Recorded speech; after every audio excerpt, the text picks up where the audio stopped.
Selamat pagi teman-teman semua. Selamat pagi. Semoga semuanya dalam keadaan yang sehat-sehat. Selamat datang di pelatihan kita hari ini, yaitu pelatihan untuk membuat video sederhana. Kalau kemarin-kemarin rangkaian trainingnya kita udah belajar soal membuat website, terus kita belajar soal merencanakan konten, maka hari ini kita gimana belajar hal yang lebih teknikal lagi supaya teman-teman dibekali dengan skill untuk mengedit video untuk mengisi konten-konten di organisasinya. Perkenalkan, saya Elvita, saya di Penabului jadi tim capacity building, dan pada hari ini saya akan bantu moderatori untuk pelatihan hari ini. Nah, langsung saja pelatihan membuat video ini akan ada selama 2 hari.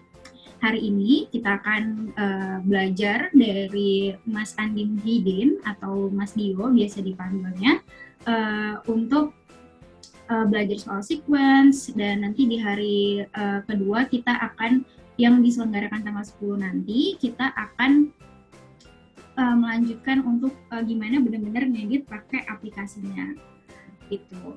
Jadi nanti di hari kedua teman-teman akan diminta untuk download aplikasi namanya InShot, ada di App Store dan ada di App Store gitu ya.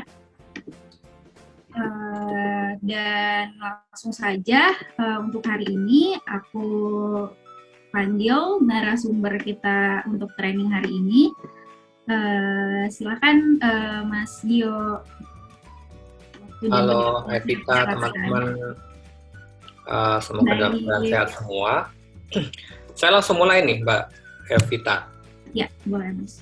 Oke, saya langsung mulai aja. Oke, saya mulai saja. Jadi sebelum mulai, karena saya akan share step by step. Jadi teman-teman ready saja dengan smartphone-nya masing-masing.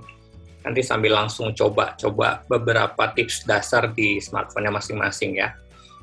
Oke, tips and tricks ya. Jadi saya akan masuk dulu penjelasan kenapa sih kemudian kita perlu belajar smartphone videografi. Karena pertama sih karena alasan teknologi ya, smartphone semakin canggih, terus juga didukung aplikasi yang semakin mudah ya. Teman-teman mungkin di sini sudah ada yang biasa mengedit, nggak cuma video, juga foto, terus ada audio. Sekarang juga eranya podcast juga udah bisa pakai smartphone, jadi segala hal sebenarnya bisa dilakukan dengan smartphone sekarang. Semua orang bahkan zaman dulu saya pengen jadi wartawan, saya harus masuk media, baru kemudian menjadi wartawan. Nah, sekarang teman-teman sudah bisa punya media sendiri masing-masing karena sudah ada sosial media, sudah punya smartphone, jadi bisa buat konten sendiri, gitu ya. Sekarang juga udah masuk era video ya. Saya rasa udah di mana-mana, dari setiap organisasi teman-teman pasti di media pun semua arahnya ke video. Semua website juga akhirnya video itu jadi ujung tombak. Di dunia kerjaan, yang juga berjualan, sekarang berjualannya lewat video. Belajar online di rumah, di sini yang punya anak juga kan sering banget tuh tugas-tugasnya pakai bikin video. Atau mau yang hal-hal yang santai bersama keluarga, liburan, juga akhirnya bikin video. Dan media sosial juga akhirnya semua akan berarahnya ke sana ya. Belum lama ini juga Instagram sudah mengumumkan akan menghapus fitur foto ya. Jadi tidak lama lagi Instagram pun sudah kayak TikTok gitu. Isinya cuma video aja gitu. Terus yang terakhir memang peluang sih yang saya rasakan ya, skill video itu bisa menjadi peluang yang juga mendapatkan penghasilan atau menjadi hal utama gitu. Belum lagi sekarang banyak banget kompetisi video pendek itu menggunakan smartphone. Jadi kurang lebih 3 hal itu aja ya.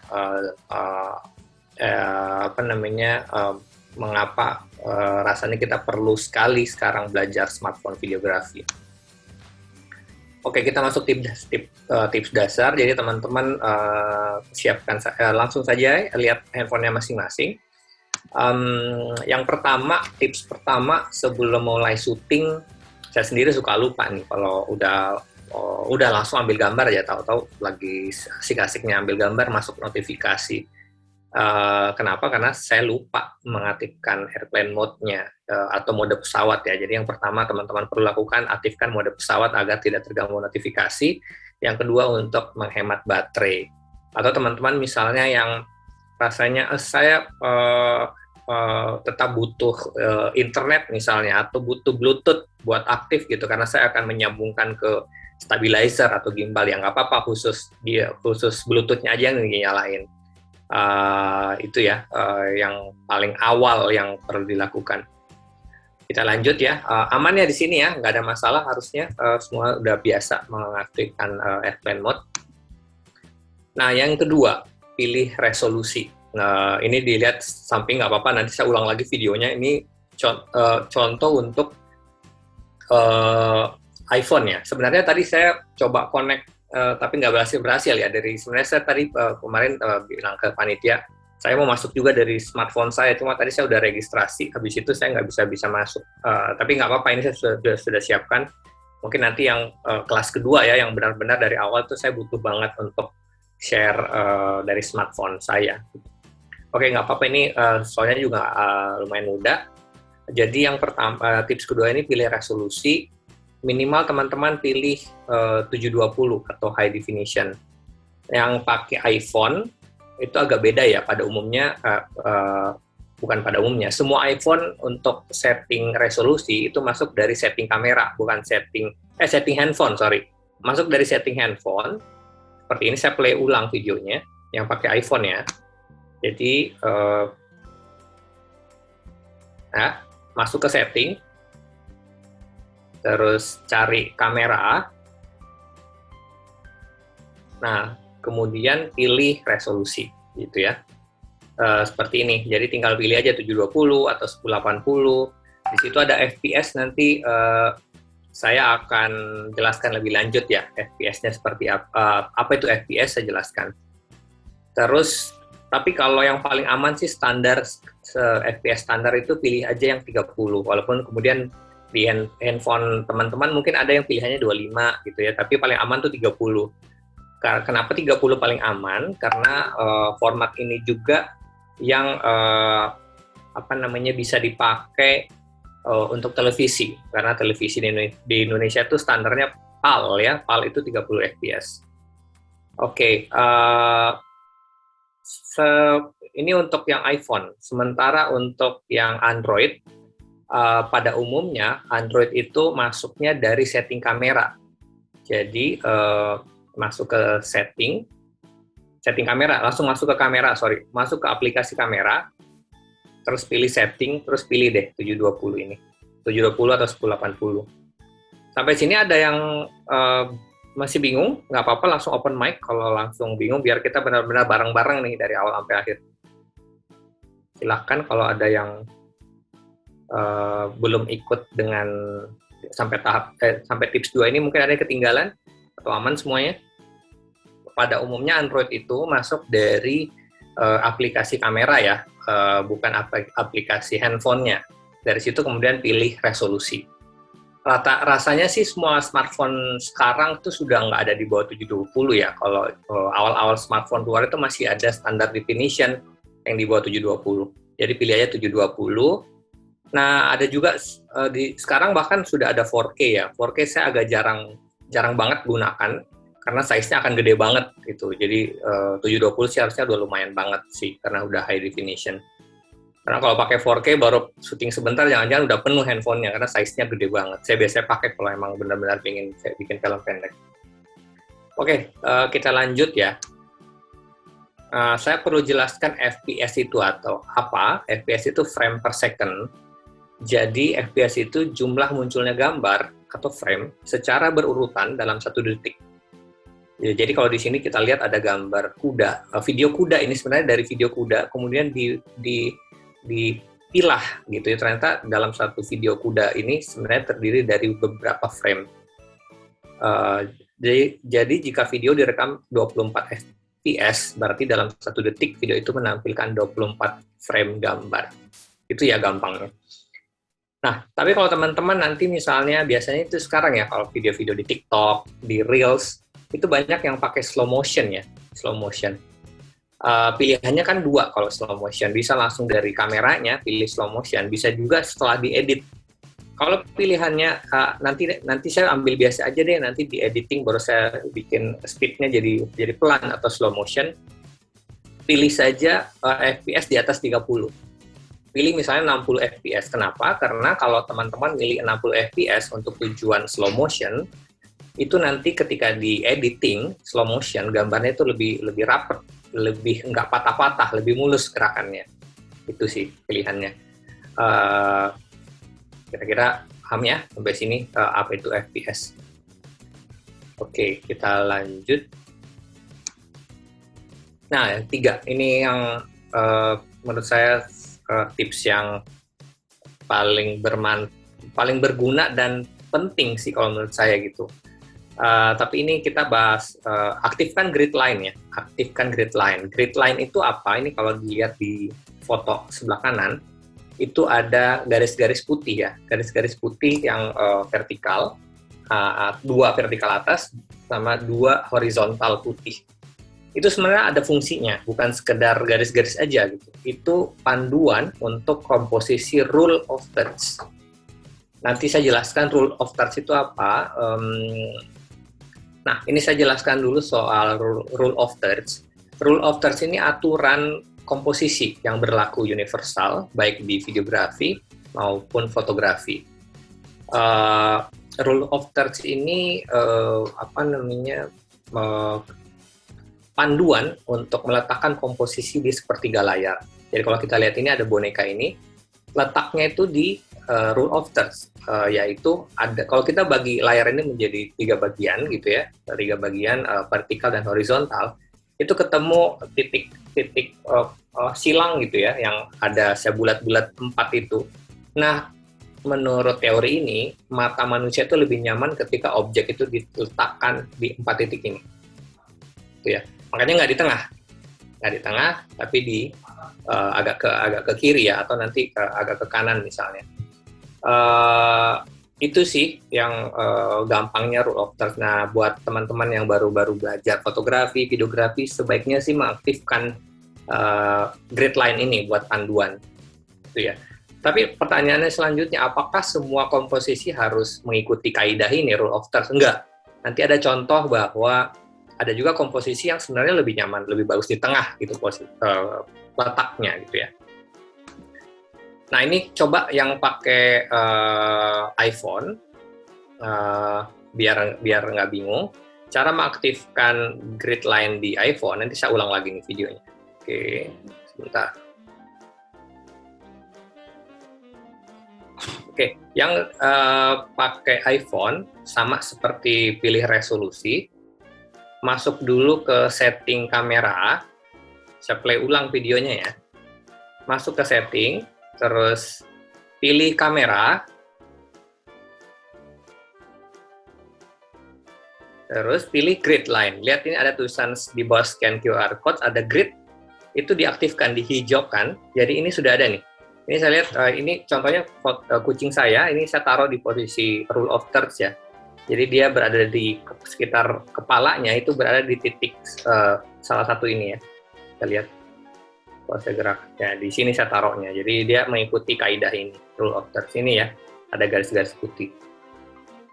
Saya beralih ke Android. Android ini soalnya lebih macam-macam lagi gitu. Kalau iPhone ya sama aja semuanya. Untuk yang pakai Android, masuknya pada umumnya ke kamera, pilih aplikasi kamera. Ini, masuk ke kamera. Terus settingnya di garis 3 di atas tuh dipilih ya, kadang-kadang ada yang titik 3, masuk ke setting. Terus itu lihat, show grid lines. Nah, ini udah aktif nih, jadi ada garis putih ya. Garis putih atas dan horizontal juga ada. Udah aktif nih grid lines-nya. Oke. Nah, ini bisa beda-beda ya istilahnya ya. Ada yang di Android itu tulisannya 3x3. Ada yang tulisannya line assistant. Jadi beda-beda istilahnya. Jadi coba aja di otak-atik Ada yang pada umumnya kalau saya kemarin mengajar itu setting untuk mengaktifkan grid line untuk Android itu ada di setting kamera langsung di aplikasi kameranya. Tapi ternyata kemarin ada juga Android yang mirip-mirip iPhone. Settingnya itu ada di setting handphonenya di depan kayak iPhone. Coba aja berarti kalau nggak ada di aplikasi kamera, pilih ke setting handphonenya di depan. Nah, kalau sampai ada juga kemarin nemu salah satu merek handphone Android, ternyata memang grid line-nya nggak ada, hanya ada untuk foto. Gitu ya. Kalau ya teman-teman menemukan kasus seperti itu di handphonenya, nggak bisa mengaktifkan grid line, teman-teman bisa mendownload aplikasi Open Camera. Open Camera itu gratis dan di situ sudah ada aplikasi grid line-nya gitu ya. Kalau misalnya di handphonenya belum ada, sekali lagi saya ulang, teman-teman bisa download aplikasi Open Camera. Oke. Kalau Mas Dio, sebenarnya aku mau nanya bukan terkait grid line-nya, tapi kalau misalnya di handphone itu ada rasio frame-nya 3:4, 9:16, 1 atau full, itu kira-kira ada preferensi gimana-gimana ya nggak sih Mas penggunaannya? Kalau itu sebenarnya pilihan untuk nanti di sosmed ya pada umumnya ya. Kayak 9:16 itu berarti vertikal kayak ini. Nah, kalau dia horizontal itu 16:9. Jadi ada handphone memang dari awal tuh pengambilan gambarnya sudah bisa diatur gitu ya, 9:16. Berarti vertikal full kayak gini. Kalau 1:1 berarti square. Itu biasanya untuk ditaruh di post IG. Kalau dulu istilahnya feed ya, Instagram feed, sekarang Instagram post. Jadi 4 bujur sangkar gitu ya, 4 sama sisi ya, square ya. Itu 1:1. Itu aja sih Mbak pilihannya.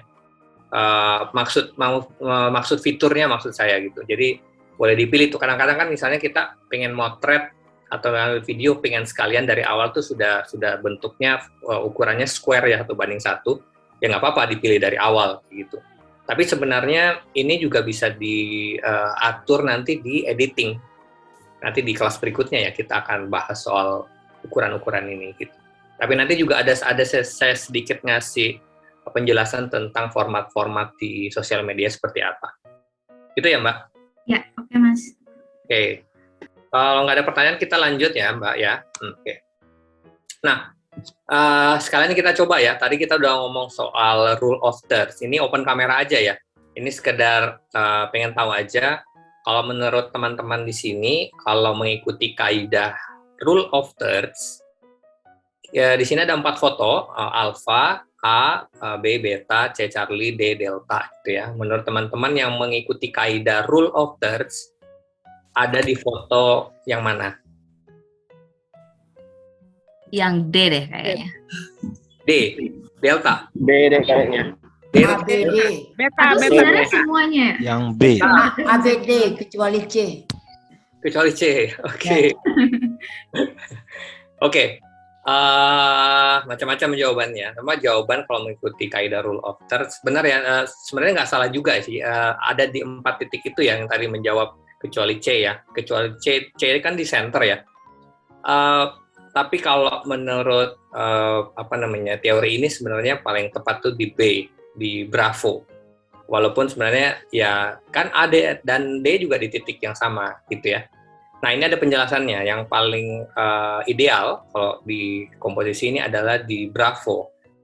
Kenapa? Karena di sepertiga layar dan tetap ada ruang di atas kepala yang kita sebut headroom, yang kepalanya tuh nggak kepotong gitu, tapi disediakan sedikit ruang di atas kepala. Kalau untuk yang A, untuk di tujuan tertentu, kalau di film nih biasanya nih, nanti coba diperhatiin kadang-kadang tuh sutradaranya memilih shot yang A. Kalau milih shot A itu tujuannya biasanya untuk menunjukkan karakter atau tokoh di film yang punya masalah, lagi bersedih, punya masalah gitu. Jadi dia agak rapat ke frame. Tapi itu tetap sebenarnya mengikuti kaidah rule of thirds, gitu ya. Kalau yang D, ini masih lebih bagus beta. Alasannya sebenarnya karena headroom-nya, ruang di atas kepala itu terlalu lebar, jadi nggak nyaman lihatnya. Tapi kadang-kadang di shot tertentu, misalnya kita di pantai gitu, kita ada objek yang kita ingin taruh di titik di bawah, itu oke-oke aja gitu. Tapi yang jelas ada di 4 titik ini, gitu ya. Jadi kalau sekali lagi untuk kalau kita ngomong ideal gitu ya, tanpa ada motivasi yang lain, paling tepat adalah di beta atau bravo gitu. Nah, tapi apakah center haram hukumnya? Enggak. Nanti saya tunjukkan juga. Oh, ternyata ada komposisi yang di center juga malah lebih bagus kalau menurut saya. Kadang-kadang memang foto atau video itu komposisinya bisa menjadi subjektif gitu ya, bukan soal salah dan benar gitu. Kalau teman-teman di sini misalnya berkekeh bahwa enggak, menurut saya itu C gitu. Ya silakan aja gitu. Kalau teman-teman merasa C itu lebih bagus karena ini soal rasa ya, kayak gitu. Ini contohnya foto saya memilih menempatkan orang ini di tengah gitu, karena kalau saya pikir jembatannya saya taruh di agak ke kanan atau ke kiri, kok rasanya kurang bagus gitu ya. Kalau ini benar-benar kayak membelah layar dan perhatiannya ke sosok objek di tengah itu.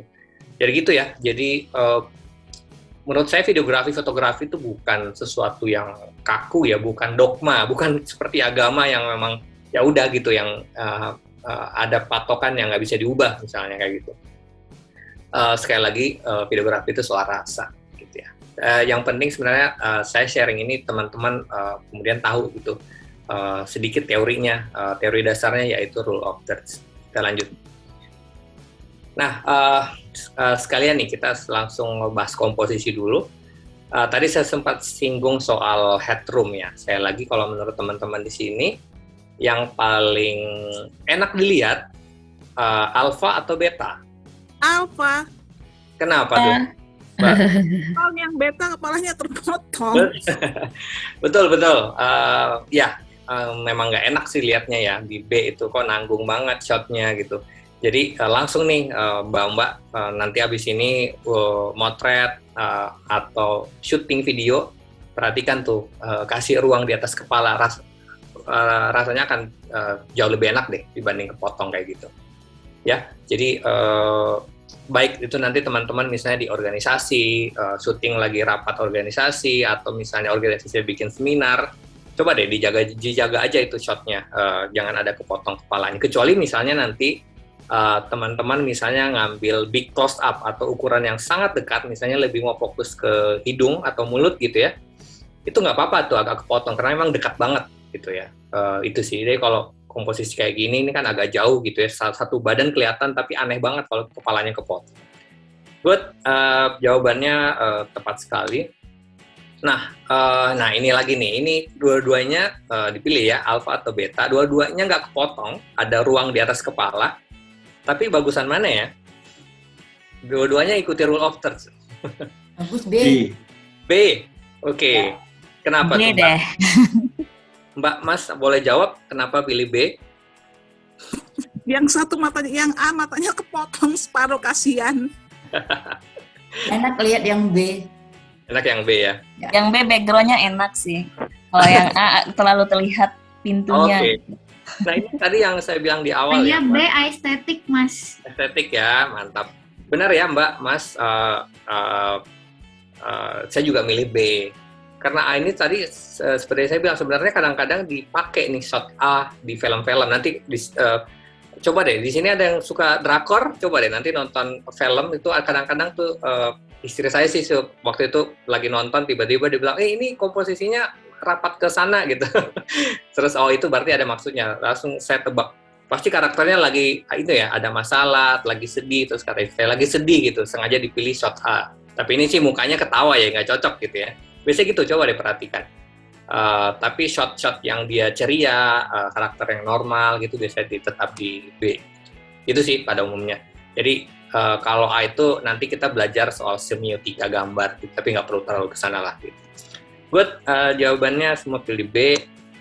Nah, ini nggak ada pilihan, saya nggak ngasih pilihan, tapi saya ingin perlu jelaskan ketika teman-teman mengambil gambar, sebaiknya tidak ukurannya itu tidak memotong pergelangan atau sambungan bagian tubuh gitu ya. Jadi kalau di sebelah kiri itu kan pas banget tuh di pergelangan tangan. Itu sebaiknya tidak di nanggung itu namanya. Istilahnya tuh shot yang nanggung, karena kalau kita ngambil di sini pergelangan, itu kesannya kayak ada bagian tubuh yang nggak lengkap gitu ya. Begitu juga misalnya antara perut dan kaki, berarti di sekitar pinggang, jangan pas di pinggangnya gitu ya. Begitu juga di mata kaki gitu ya, antara kaki dengan betis sama kaki, pertemuan itu jangan pas di sekitar mata kakinya atau di leher gitu ya. Itu sih soal komposisi di bagian pergelangan. Kemudian, nah ini juga nih, ini saya termasuk paling sering nih kalau lihat video atau foto.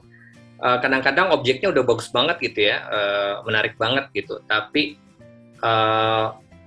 jorok gitu ya. Jorok dalam artian kayak di sebelah kiri kita tuh kan mau fokus ke Nobita gitu ya, ke karakter Nobita. Tapi kemudian ada objek lain yang muncul gitu, ada trolls gitu yang badannya hijau ini muncul sedikit, itu kan agak kita bilang distraksi gitu ya. Kita yang melihat itu kayak kepecah perhatian ke makhluk hijau ini, trolls gitu.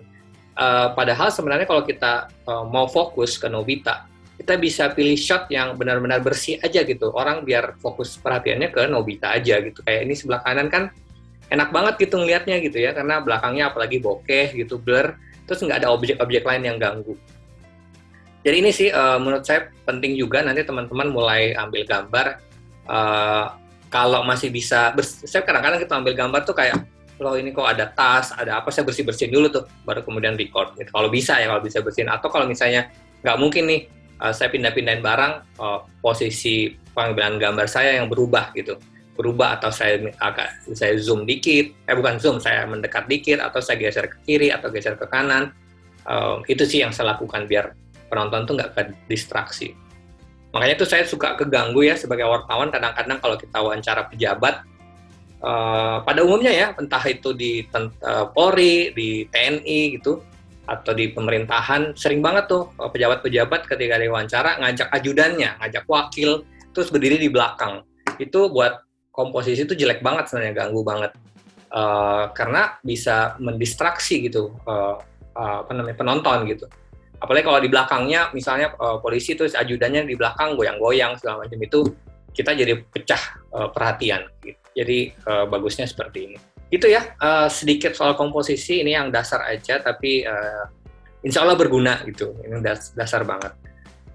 Itu tadi soal komposisi. Nah, sekarang tips keempat, pegang yang benar. Usahakan tidak gemetar ketika pegang. Jangan sampai lagi kelaparan terus ambil gambar, itu artinya gemetar. Terus saya kadang-kadang bahkan kayak harus bergerak, tuh saya agak tahan nafas gitu biar handphonenya nggak gemetar gitu ya. Yang kedua, sesuaikan sama platform. Jadi balik lagi sebenarnya tujuannya. Tadi sempat disinggung soal tadi ada 1:1, ada 9:16 gitu ya. Jadi tergantung kebutuhan. Ya kalau teman-teman di sini misalnya sekarang eranya era sosmed sih ya. Kalau teman-teman di organisasi misalnya, saya pengen sebenarnya cuma buat Instagram TV, saya ingin buat TikTok, saya ingin buat Reels. Paling ideal adalah format, ada yang boleh jawab? Kalau untuk TikTok, untuk Reels, untuk IGTV, yang paling ideal format apa? Ada yang bisa bantu saya jawab? Vertikal. Vertikal ya, betul. Vertikal atau 9:16. Itu paling ideal memang. Kenapa paling ideal? Karena memang format 9:16 itu menyesuaikan dengan kebiasaan orang memegang handphone. Sekarang orang tuh video tuh udah nyaman tuh, udah gini aja gitu pegangnya. Yang ketiga, konsisten, Mbak Mas. Vertikal tetap vertikal, horizontal tetap horizontal. Jangan dicampur-campur gitu. Saat syuting awal vertikal gitu, terus habis itu berubah jadi horizontal. Nanti editingnya berantakan. Nanti kita lihat ya, kenapa kemudian harus konsisten. Nah, ini sebelum ke sana kita masuk dulu ke sedikit soal sosial media ya. Sesuaikan sama platform. Jadi kalau paling kiri itu 16:9 horizontal. Biasanya untuk website, terus YouTube gitu ya. YouTube itu juga YouTube-nya yang desktop ya. Kalau di mobile sebenarnya YouTube itu bisa menonton dalam format vertikal dan penuh di layar. Itu udah agak lama tuh fiturnya YouTube juga bisa nonton vertikal. itu horizontal, terus square tadi 1:1 ya Mbak ya, itu untuk Instagram feed atau post ya 1:1. Nah ada juga yang 4:5, terus ini yang vertikal ya, 4:5 tuh vertikal tuh ada 4:5 juga kolomnya ke atas, terus ada 2:3 untuk Facebook. Khusus Facebook nih kalau 2:3, sama terakhir itu 9:16 yang paling populer sekarang ya, buat Instagram Stories, untuk IGTV, untuk TikTok, untuk Snapchat, untuk Reels sekarang yang lagi rame juga, yang ngikutin Instagram, ngikutin TikTok gitu, Reels. Jadi 9:16. Yang penting itu ya konsisten. Jadi balik lagi sebenarnya bukan soal salah benar, tapi tujuannya akan diupload di platform mana. Oke. Oke, tadi emang ada yang nanya juga sih Mas, kalau misalnya ngambil gambar mendingan vertikal atau horizontal katanya. Iya, jadi memang lagi-lagi disesuaikan sama kebutuhan ya. Tapi gini, kalau memang akhirnya butuhnya memang untuk sekalian banyak platform, akhirnya memang akhirnya ada yang dikorbankan gitu ya. Paling aman memang akhirnya horizontal, paling aman ya. Kalau misalnya saya maunya buat web, YouTube, tapi saya juga nanti dari situ saya mau masukin ke Instagram. Dan nggak mungkin bikin dua-duanya, vertikal atau horizontal. Akhirnya memang pilihannya itu ya. Tetap wajib ada di website, tapi ada juga di IG. Akhirnya terpaksa horizontal kalau menurut saya. Tapi memang akhirnya yang nonton di Instagram kurang begitu bagus nontonnya, nggak gitu nyaman nontonnya. Itu sih pilihannya. Ya balik lagi gitu. Jadi saya sarankan memang teman-teman ini kalau misalnya kan biasanya pengalaman saya teman-teman di NGO itu nggak punya cukup waktu dan nggak punya tim sosmed gitu ya. Jadi saran saya memang fokus aja dulu saat di satu platform gitu, jangan semuanya. Karena kayak Instagram tuh sekarang yang paling besar gitu ya, paling efektif kalau menurut saya. Kalau di Indonesia, ya fokus ke sana aja. Jadi menyesuaikan platformnya dengan platform utamanya gitu. Yang lain ngikutin aja, kayak gitu sih. Atau misalnya apalagi misalnya kayak Instagramnya udah gede banget, YouTube-nya masih dikit banget, ya udah fokus aja dulu di Instagram. Saran saya sih kayak seperti itu. Oke, kita lanjut. Nah ini contoh video kalau ngambil gambarnya nggak konsisten. Kita lihat ini horizontal terus vertikal. Select ya kiri kanannya. Itu saya ulang lagi. Ini ambil gambar horizontal terus vertikal. Kiri kanannya kosong. Itu akibat kalau teman-teman syuting tuh nggak konsisten. Emang sebenarnya Mas, kalau misalnya emang nggak konsisten itu tadi yang kan sekarang bisa pakai frame di belakangnya gitu ya, jadi videonya tetap penuh. Ya, itu juga bisa. Seberapa annoying-nya sih itu sebenarnya kalau misalnya dalam pengambilan video atau ngedit video? Nah, pakai frame itu misalnya kalau gambarnya, misalnya akhirnya ngambilnya horizontal gitu ya. Tapi akhirnya setelah jadi mau dinaikkan ke IGTV. Itu juga pilihan bagus sih Mbak, ditambahin frame gitu. Frame biar atas bawahnya itu nggak kosong-kosong banget. Itu jadi pilihan memang, beberapa media tuh melakukan itu gitu, biar nggak terlalu jelek banget gitu. Tapi tetap lagi sebenarnya balik ke user tuh pasti akan lebih nyaman kalau videonya tuh penuh di layar. Sebenarnya gitu sih Mbak. Karena kan kecil ya, dan sebenarnya kalau horizontal nonton di IGTV kan sebenarnya ada tombol yang kita bisa tekan terus dia muter sendiri dan penuh di layar, tapi kan handphonenya kita ubah lagi kayak gini ya. Nah, gitu sih, soalnya sekarang user itu kayak kita anggap seperti raja gitu. Paling nyaman buat user itu adalah yang paling simpel buat mereka gitu. Kalau sampai ada 2 step yang mereka lakukan, itu mengurangi kenyamanan memang gitu. Jadi balik lagi sebenarnya ke pilihan sih, tapi bahwa akhirnya ada platform yang dalam tanda kutip dikorbankan, ya nggak apa-apa, tapi ada pilihan lain yang membuat itu tetap kelihatan estetik dengan menambah frame misalnya, itu bisa dilakukan sih gitu. Oke Mbak ya, kita lanjut. Oke, ini kalau kamu ingin syuting menggunakan smartphone, ada 2 cara agar gambar kamu bisa stabil. Pertama, gunakan alat tambahan, yakni stabilizer atau gimbal. Yang kedua, aktifkan stabilizer yang ada di smartphone kamu, istilahnya OIS atau ACE.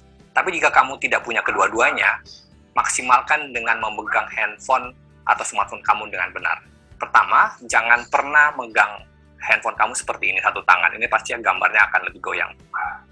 Pegang dua tangan seperti ini, lalu rapatkan sikut kamu di badan seperti ini. Ini akan membuat video kamu lebih stabil. Jadi sehingga kamu ketika bahkan untuk panning, kamu akan lebih stabil seperti ini. Begitu juga tilt up, tilt down, ini akan lebih stabil. Begitu juga ketika posisi vertikal, tetap pegang dengan dua tangan seperti ini, dan sikut tetap rapat seperti ini. Ini akan lebih stabil. Ya, begitu juga jika tilt up, tilt down, ini akan lebih stabil.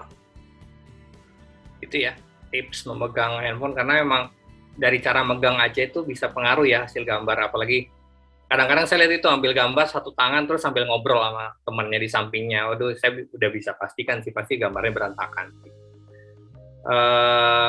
Itu ya tips megangnya. Nah, kita lanjut ke tips kelima. Saya stop dulu. Fokus dan pencahayaan. Jadi semua smartphone itu punya fitur untuk mengunci fokus dan mengunci pencahayaan. Caranya, jadi teman-teman langsung ke smartphone-nya masing-masing, tekan 2 detik. Coba nyalakan video atau foto juga boleh. Terus teman-teman cari objek di sekitarnya. Coba deh, sekarang tekan 2 detik di bagian yang ingin teman-teman fokuskan. Akan muncul tulisan lock gitu ya, lock. Macam-macam sih istilahnya, ada tulisannya lock, ada gambar gembok, ada yang warnanya cuma berubah, ada yang dari putih ke kuning, kuning putih ke hijau, beda-beda ya kayak gitu. Tapi tekan 2 detik itu akan ada tulisannya. Ketika misalnya tulisan muncul gembok atau lock, itu berarti fokusnya sudah terkunci di situ yang teman-teman tekan, di titik yang teman-teman tekan. Nah, ketika teman-teman ini kita play dulu deh videonya. Ini untuk iPhone ya, harusnya sama aja, Android juga sama. Kita play.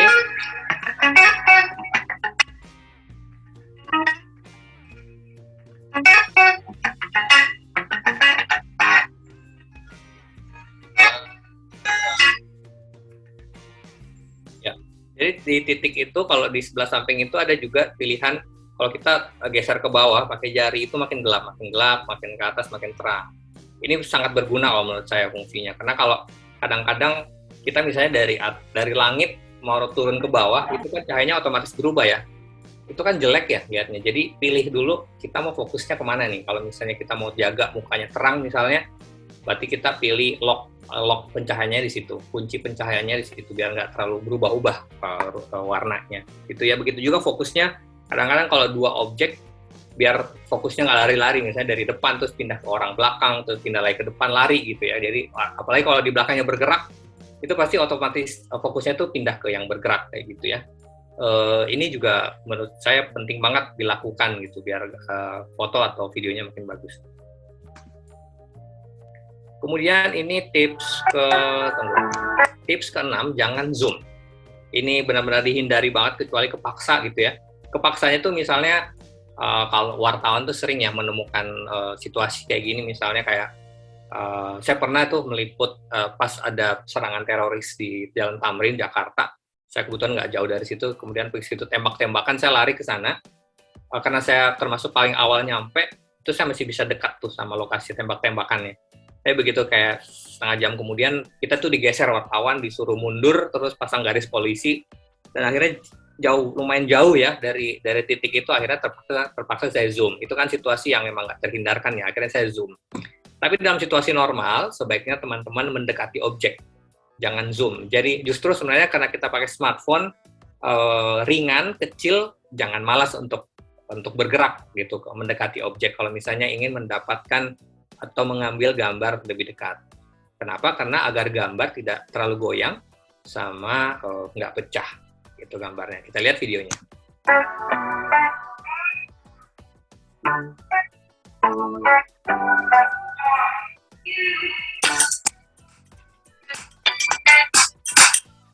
Bangun para anak, aduh.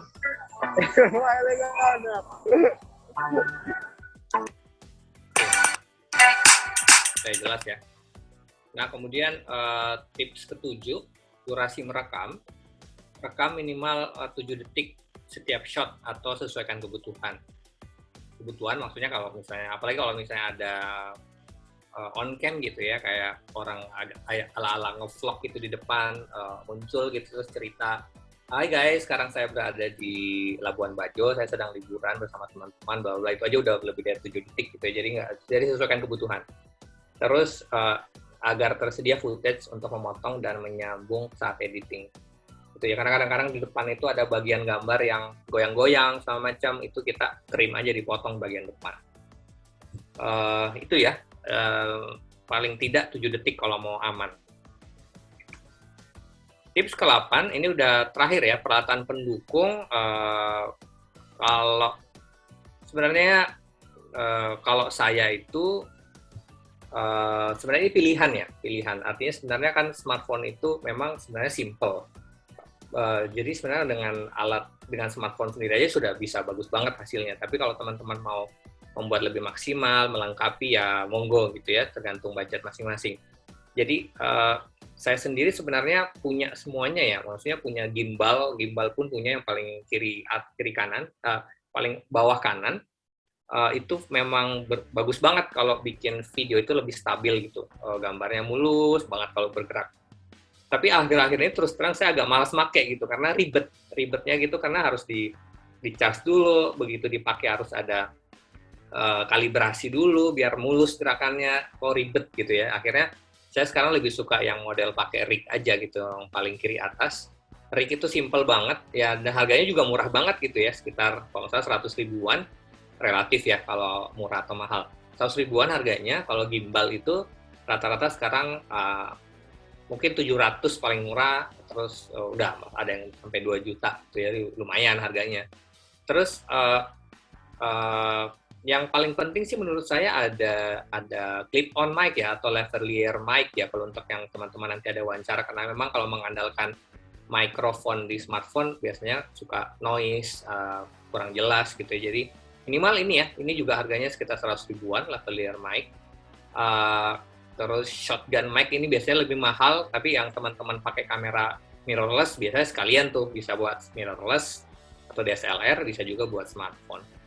Nah, paling kiri ini rig memang simple ya, di atasnya bisa kita pasangin lampu, pasangin mic gitu.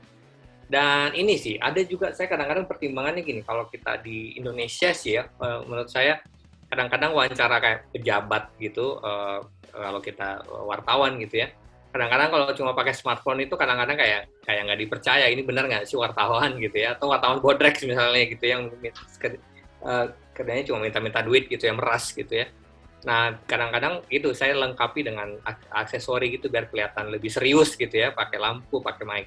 Padahal lampu jarang juga saya pakai gitu.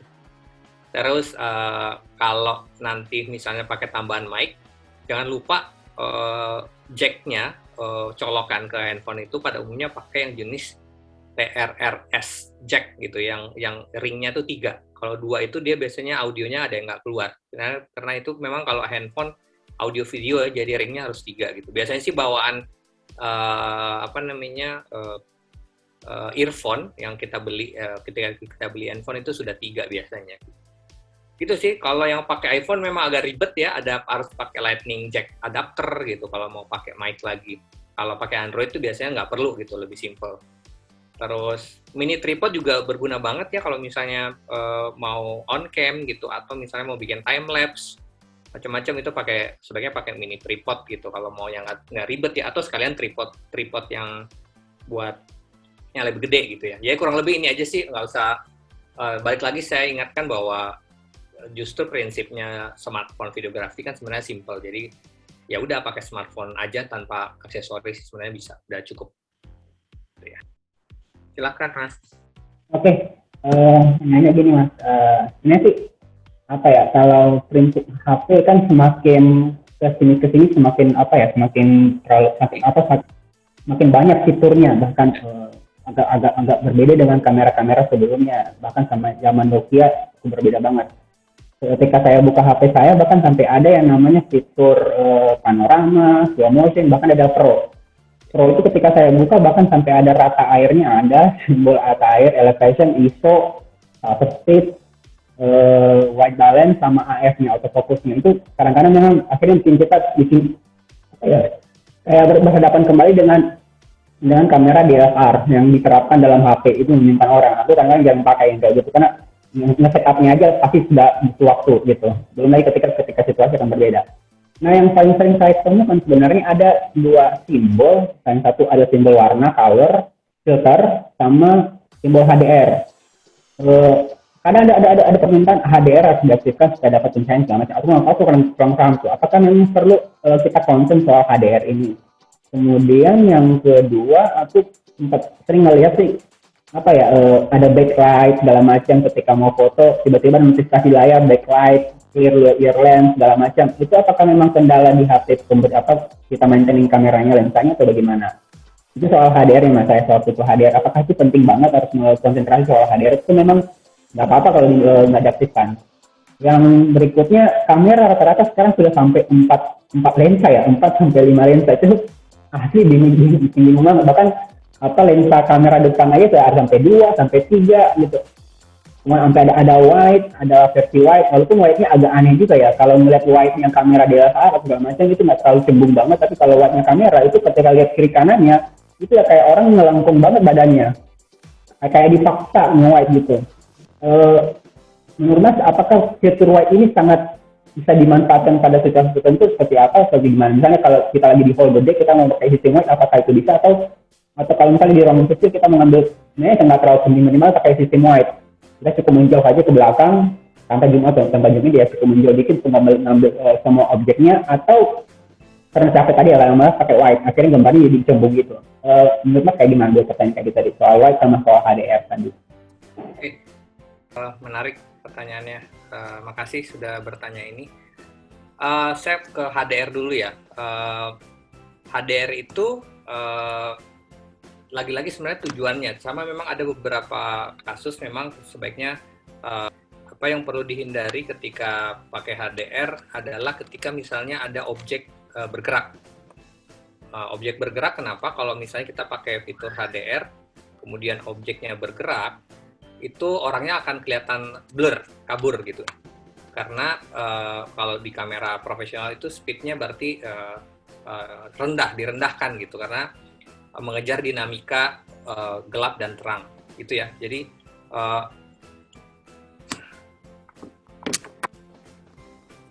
itu ya. Jadi itu tadi yang dihindari. Kalau objeknya ada objek bergerak, sebaiknya nggak pakai HDR. Yang kedua, kalau misalnya Mas memotret malam-malam hari. Kalau malam hari kan sebenarnya kita justru ingin dapat gambar real ya. Karena kalau pakai HDR, dia akan ngejar banget tuh gambarnya jadi terang. Menurut saya jadi aneh kalau pakai HDR gitu ya. Justru kita ingin dapat dinamika warna gelapnya gitu. Warna gelap, terus lampu yang sesuai mirip aslinya itu kalau pakai HDR dia akan ngejar terangnya kayak gitu. Jadi gampangnya HDR itu sebenarnya menyeimbangkan bagian paling gelap dan paling terang sehingga nampak bagus gitu ya. Itu sebenarnya manipulasi optical, manipulasi aplikasi yang membuat seimbang antara gelap dan terang. Nah, biasanya dipakai HDR itu memang bagus kalau dipakai misalnya ketika misalnya teman-teman syuting dari dalam ruangan, terus ke jendela gitu ya, jendela itu di luarnya terang, terik gitu ya. Nah, HDR ini akan mencari titik tengahnya gitu, jadi mukanya nggak terlalu gelap, belakangnya nggak terlalu terang. Itu HDR sebenarnya fungsinya, jadi dia mencari dinamika antara titik gelap sama titik terangnya. Itu sih sebenarnya yang perlu diperhatikan. Tapi gitu ya, ingat sekali lagi kapan tidak menggunakan HDR kalau ada objek bergerak karena gambarnya akan blur.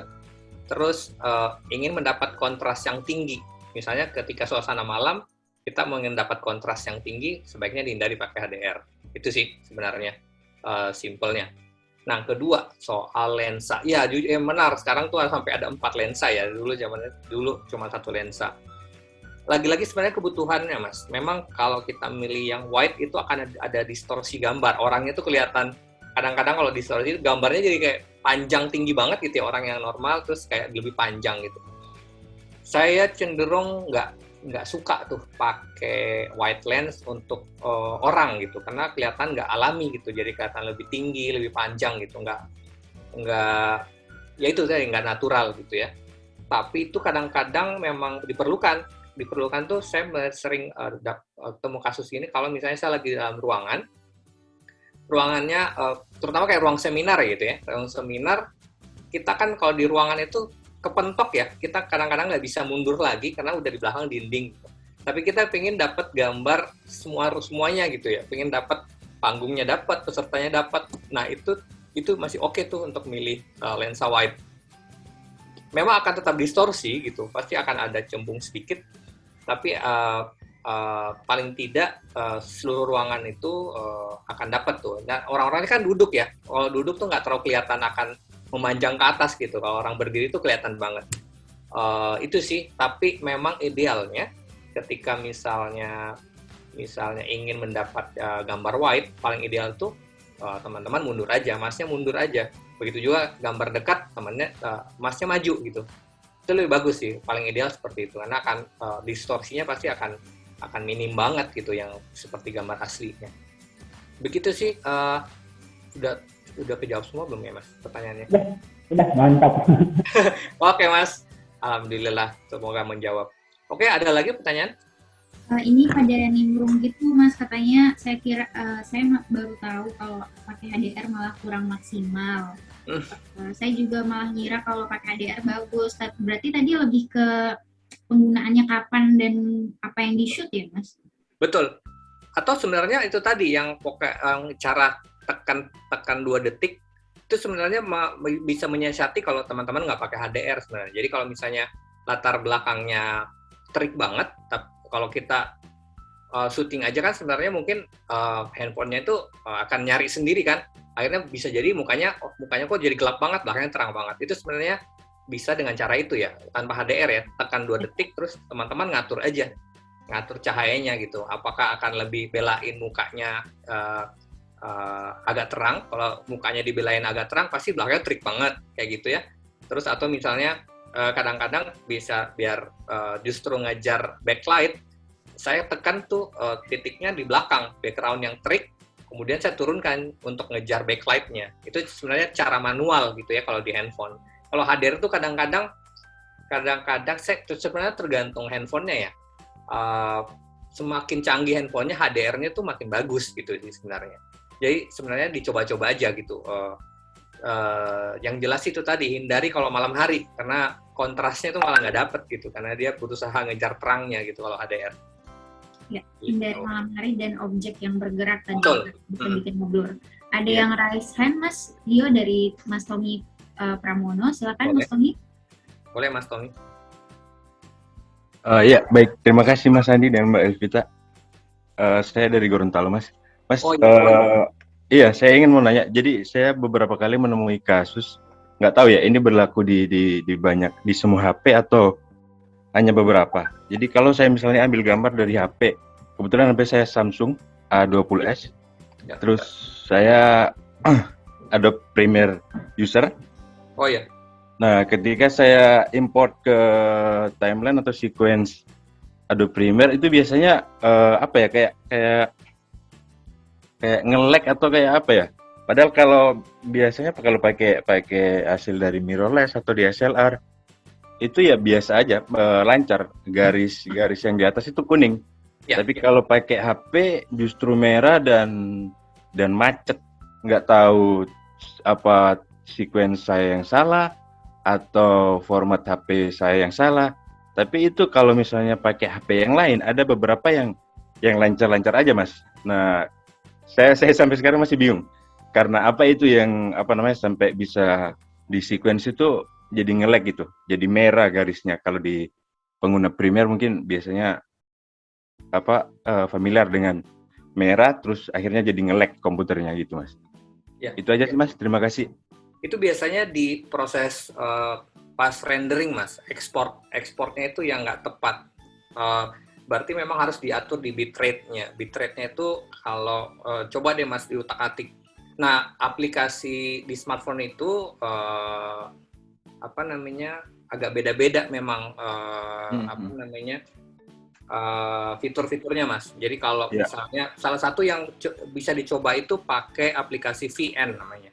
VN itu lumayan lengkap untuk pilihan ekspornya, ekspor gambarnya. Jadi pas di ekspor itu pilih bitrate yang yang paling tepat.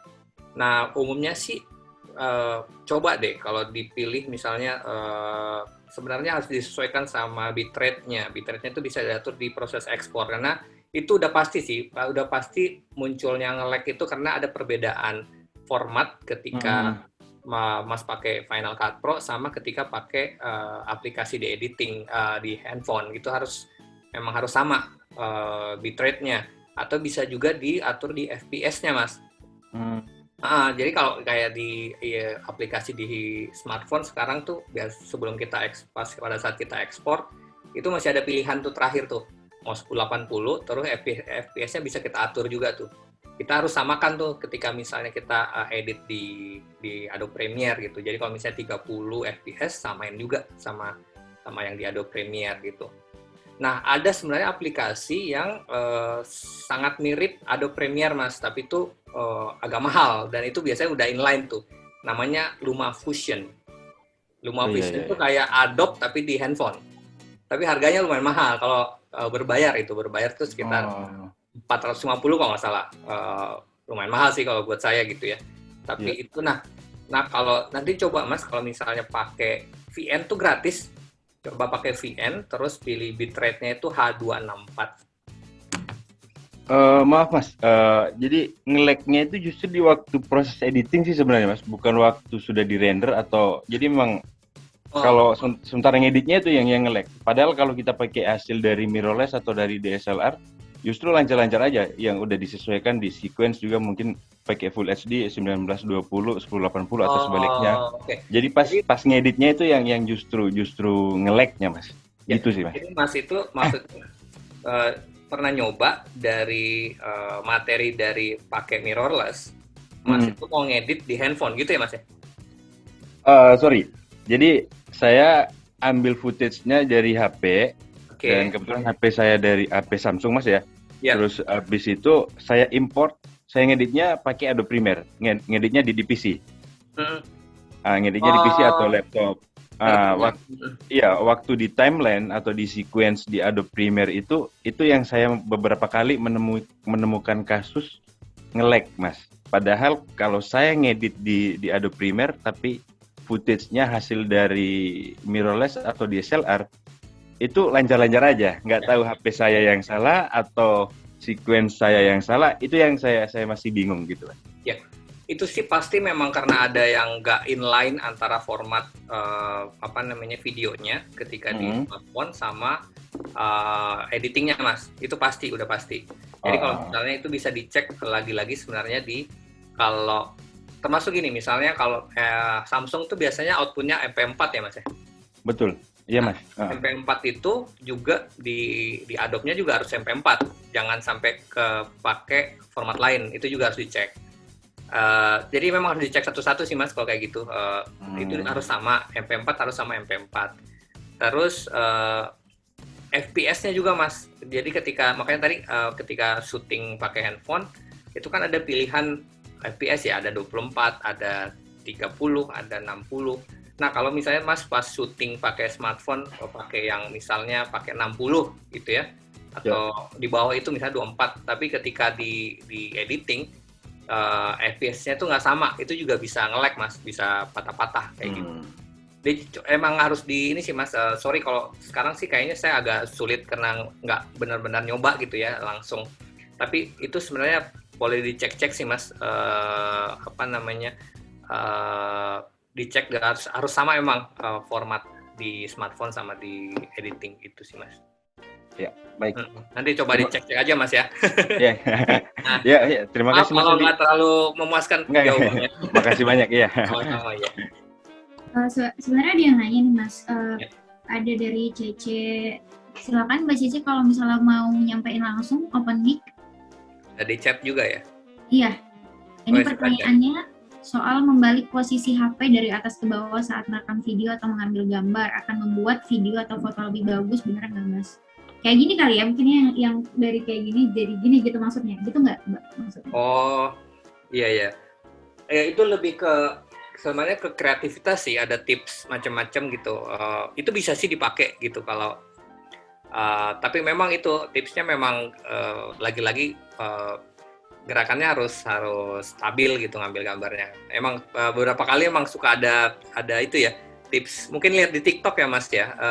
Ya itu juga bisa aja pakai, itu namanya memang trik sih, trik untuk apa namanya ngambil pakai panorama, itu bisa dilakukan sih. Kalau misalnya mau kelihatan sebenarnya kan gerakan panning gitu ya, gerakan panning tilt up tilt down ya, gerakan atas bawah gitu vertikal, tapi pakainya panorama, itu bisa banget dipakai. Itu trik, salah satu trik. Sebenarnya kalau trik-trik itu banyak banget, dan saya malah sering dapat tuh di TikTok gitu ya. Sebenarnya di YouTube juga banyak tuh. Emang kalau mau lebih dalam lagi emang sering-sering aja tuh lihat hack atau trik-trik smartphone videografi itu sebenarnya banyak banget. Belum lagi nanti kalau kita ngomong soal seamless transition, itu banyak banget sekarang macam-macam ya, dari misalnya, dan itu menarik gitu, apalagi kalau teman-teman bikin feature-feature gitu ya, jadi kayak misalnya liburan, misalnya sky transition gitu, dari orang jalan terus habis itu kita naik ke atas tilt up, udah stop gitu, terus habis itu pindah ke tempat lain dari atas ke bawah gitu, jadi dari langit ke orangnya udah di tempat yang berbeda, tapi itu jadi seamless, jadi kayak nyambung gitu. Itu kayak gitu udah makin banyak sih, ada sky transition, ada yang fade in fade out transition, jadi memang bagus banget sih kalau mulai belajar trik-trik lain di smartphone sih gitu. Cuma mungkin di kelas ini kita belum terlalu banyak kesana dulu, karena yang penting dasarnya dulu nih, teman-teman paham dulu, nah baru kemudian nanti teman-teman boleh kembangin sendiri sih gitu. Terima kasih Mas Dio, boleh. Sama. Oke, kita lanjut dulu. Oke, kita lanjut kali ya.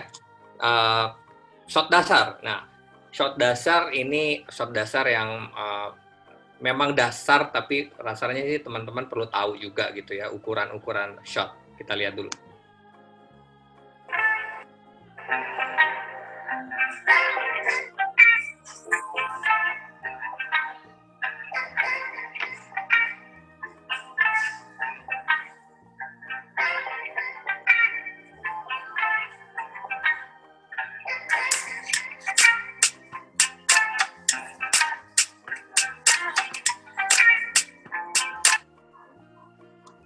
Itu ya, tapi nggak usah juga jadi pusing gitu ya, langsung aduh banyak ya yang harus dihafalin, nggak perlu sih. Jadi kenapa nggak perlu, tapi cukup dirasa aja, cukup tahu ini jauh kira-kira long shot, tengah berarti lebih dekat, berarti mungkin medium shot gitu.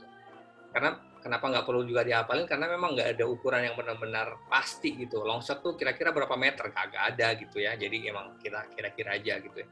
Tapi perlu, karena ketika kita mengambil gambar suatu subjek itu misalnya, itu sebaiknya memang shotnya bervariasi gitu, biar ketika editing pun nggak bosan gitu kita yang nonton. Nah ini misalnya saya ulang lagi, ada extra long shot ya, ada tulisannya juga singkatannya ELS, kadang-kadang juga XLS, itu extra long shot, jauh gitu. Terus mendekat lagi ada long shot, terus ada medium long shot, MS medium shot, terus close up di close up. Ini yang paling simpel aja ya, maksudnya dasar.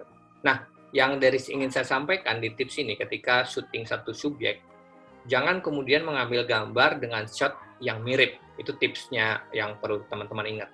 Jadi misalnya teman-teman mengambil gambar long shot LS, shot berikutnya jangan ambil medium long shot. Berarti cuma berubah satu ukuran, medium long shot. Itu tipsnya. Jadi misalnya dari long shot paling nggak loncat 2 ukuran, dari long shot, kemudian shot berikutnya itu medium shot MS, atau saya lebih suka bahkan loncat 3 ukuran biasanya, dari long shot langsung ke close up gitu. Ini kenapa ini akan berguna banget kalau nanti teman-teman meliput model sequence, nanti saya jelaskan lebih lanjut, sequence yang tidak diarahkan. Artinya sebenarnya ini biasanya kepake banget kalau teman-teman misalnya disuruh, tolong dong ambil gambar, ini kita lagi meeting rapat tahunan gitu ya, dalam ruangan yang nggak terlalu gede. Nah, cara ini akan sangat berguna gitu, shot yang sangat berbeda antara satu dan lainnya. Meliput seminar gitu namanya, itu juga tips ini sangat berguna gitu. Diingat-ingat aja, usahakan tiap shot ke shot berikutnya itu perbedaannya signifikan, kayak gitu sih sebenarnya. Kecuali misalnya teman-teman misalnya dari LS terus pindah ke medium long shot, berarti cuma beda satu ukuran, tapi objeknya berbeda, gitu ya. Jadi misalnya kayak syuting perjalanan, misalnya dari rumah saya misalnya di Bekasi gitu ya, menuju Pancoran gitu ya. Saya di shot awal itu misalnya saya ngambil medium shot wajah sopirnya gitu ya, medium shot. Habis itu saya cuma pindah satu ukuran ke close up, saya cuma ngambil tapi beda objek. Misalnya saya pindah ke dashboard kayak gitu. Itu nggak apa-apa gitu. Yang sebaiknya dihindari kalau dari sopir gitu ya, dari medium shot, habis itu selanjutnya close up sopir lagi gitu, terlalu dikit perbedaannya kayak gitu. Kira-kira paham ya seperti itu. Jadi minimal loncat 2 ukuran gitu ya dari shot awalnya. Kemudian selain tadi, ini juga shot dasarnya lagi. Ini saya suka nih apalagi kalau ngajar anak-anak, yaitu human eye, mata manusia, ukuran mata manusia. Terus low angle, di bawahnya itu ada frog eye, kayak mata kodok. Kayak itu biasanya handphonenya sampai nempel ke lantai terus sambil ke atas kayak gitu. Terus ada lagi high angle gitu, high angle naik dikit. Terus ada eagle eye atau bird eye, itu agak lebih tinggi lagi. Kadang-kadang sebenarnya ini sebenarnya kayak kurang tinggi ya, biasanya orang pakai drone gitu kalau mau lebih tinggi, atau naik ke lantai 2 gitu untuk dapat eagle eye. Itu aja sih sebenarnya shot-shot dasarnya yang apa namanya teman-teman sekedar paham aja sih. Nah sebenarnya kalau di kelas sebelumnya sih kita langsung latihan tugas shot-shot dasar nih, cuma masalahnya juga handphone saya juga saya belum gabung di grup ya kayaknya, jadi kita lanjut dulu aja. Nanti kalau misalnya ada sisa waktu kita balik lagi ke shot dasar gitu, tapi sekedar paham dulu aja gitu shot dasarnya seperti apa. Oke, nah ada lagi movement, jadi gambar-gambar bergerak. Nah ini saya sedikit kasih tahu bedanya. Kalau yang bagian bawah itu ada zoom, tilt, sama pan. Kalau di bawah itu yang di bawah zoom, tilt, dan pan itu apa namanya, kameranya bergerak tapi videografernya nggak bergerak gitu. Maksudnya nggak pindah tempat gitu. Paling cuma tangannya yang bergerak gitu ya, zoom. Zoom tadi yang saya bilang dihindari gitu ya dari kamera. Jadi kalau di zoom kan kalau di handphone kan cuma main di jari gitu ya, zoom gitu. Atau tilt. Tilt itu dia nggak bergerak tapi dia handphonenya aja bergerak. Orangnya tetap di tempat gitu, namanya tilt down, tilt up. Terus pan itu juga pan gitu ya, pan itu orangnya nggak bergerak, diem, terus kameranya gini, kiri kanan. Nah kalau dolly orangnya cenderung bergerak juga karena dia kan kayak zoom tapi kameranya sama badannya ikut bergerak mendekat, itu dolly. Terus kalau crane itu bahkan dari ini agak susah lagi, crane itu dari atas ke bawah terus mendekat, itu crane. Nah kalau track, nanti ada contohnya, track itu kayak badan kita sama kameranya ikut mengikuti objek yang lagi bergerak. Misalnya ini saya kasih lihat contohnya. Ini dolly ya, dolly artinya kamera bergerak. Ini bukan zoom ya, mendekati ke objek.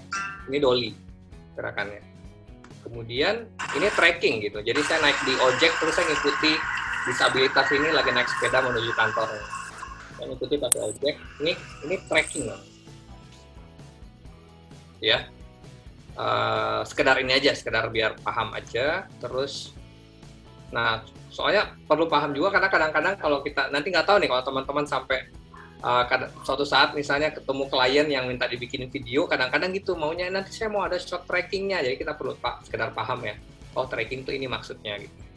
Oke, kita lanjut ya. Ini tadi kita ke shot dasar tadi ya, yang ukuran shot. Nah saya ingin nanya nih. Sebaiknya kalau kita mengambil gambar di subjek yang sama, akan lebih baik kita memilih AB atau alpha beta yang atas, atau bawah CD, Charlie Delta. C dan D ya. Betul. Itu ya tadi tips awal ya. Jadi memang sebaiknya signifikan perbedaan satu shot ke shot berikutnya. Apalagi kalau misalnya syutingnya tuh buru-buru gitu ya, yang mungkin saya nggak punya waktu untuk edit gitu ya. Nah tipsnya gitu aja, paling gampang, jadi ambil gambar udah langsung jadi, tipsnya ini aja simpelnya, jadi shotnya harus benar-benar signifikan bedanya antara satu shot ke shot berikutnya. Jadi CD, Charlie Delta, gitu sih. Atau misalnya dari juga dari A ya, A ke D itu juga oke. Gitu. Atau kayak B ke D itu masih oke ya, karena beda banget juga. B ke D masih oke. Nah, ketika kita beralih ke A ke B atau C ke D itu kita yang mendekati objek ya? Iya Mbak, betul. Jangan di zoom, lagi-lagi Jangan di zoom ya? Oke, Oke. Oke Mbak, kita lanjut. Nah ini sebenarnya bagian yang paling penting sebenarnya, dan sebenarnya dasar dari video. Entah nanti mau bikin film, ini dasarnya gitu ya. Sequence itu rangkaian beberapa shot atau scene, nanti saya jelaskan shot dan scene itu apa, yang disusun menjadi satu cerita dengan urutan yang logis. Ada dua jenis sequence, yang diarahkan dan tidak diarahkan. Kalau nonton film-film fiksi gitu ya, itu pasti diarahkan gitu. Yang suka nonton drakor, itu kan film-film yang diarahkan gitu ya, sequence itu diarahkan. Jadi ada aktor-aktrisnya itu yang mengulang-ulang gerakan sebenarnya biar bisa menjadi cerita yang cerita gitu, satu cerita itu diarahkan. Kalau tidak diarahkan tuh pada umumnya ya teman-teman mungkin sering juga ya kerja-kerja di organisasi gitu tadi, misalnya liput lagi ada kegiatan seminar, meeting atau kegiatan luar lapangan, itu rata-rata memang tidak diarahkan, juga ambil gambar aja kayak gitu ya. Nanti kita akan lihat sebaiknya teman-teman bisa dua-duanya nih, yang tidak diarahkan dan diarahkan dan tidak diarahkan. Kalau teman-teman sudah jago bikin sequence yang diarahkan, rasanya sih akan jauh lebih mudah untuk yang tidak diarahkan kayak gitu. Nah, sequence itu juga berfungsi mempersingkat suatu kegiatan. Jadi kita bayangkan misalnya teman-teman mau bikin video tutorial bikin nasi goreng gitu ya.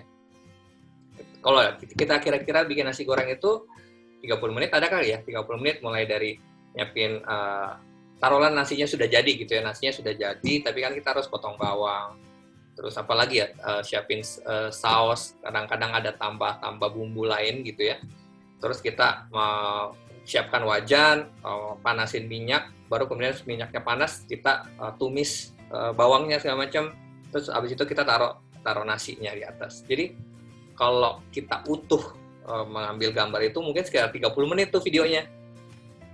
Kan panjang banget ya 30 menit. Orang malas banget tutorial nasi goreng nonton 30 menit, nggak akan ada yang mau nonton gitu. Dan sequence itu bagaimana kemudian video tutorial bikin nasi goreng dibuat hanya dalam waktu semenit.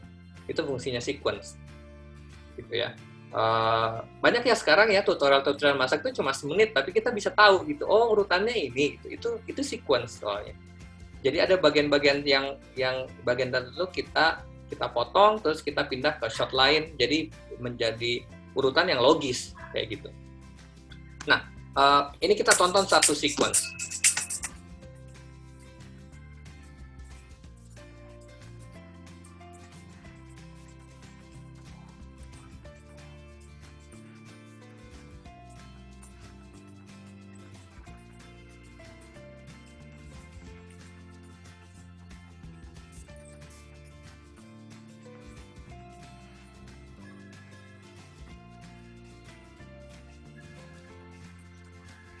Ngomong-ngomong ini shoot pakai handphone juga atau pakai kamera, Mas? Ini buatan anak saya sih, jadi saya bisa pakai. Nanti ada contoh yang pakai handphone setelah ini. Video ini saya putar karena saya ingin jelaskan dulu soal shot dan scene itu apa. Kalau kita breakdown, jadi sequence itu tadi kita dari awal sampai akhir itu sequence ya. Di sequence itu ada dua scene kamar tidur dan scene kamar mandi. Di scene kamar tidur itu terdiri dari shot.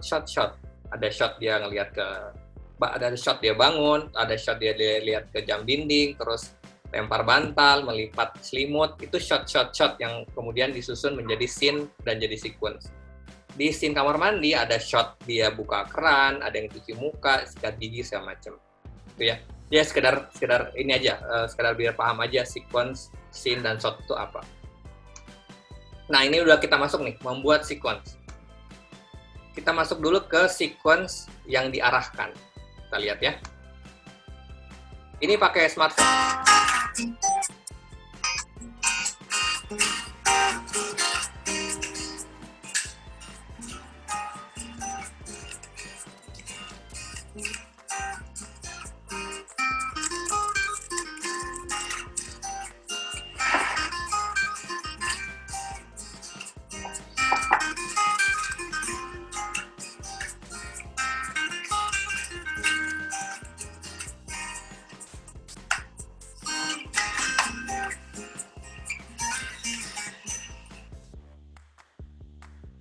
Oke.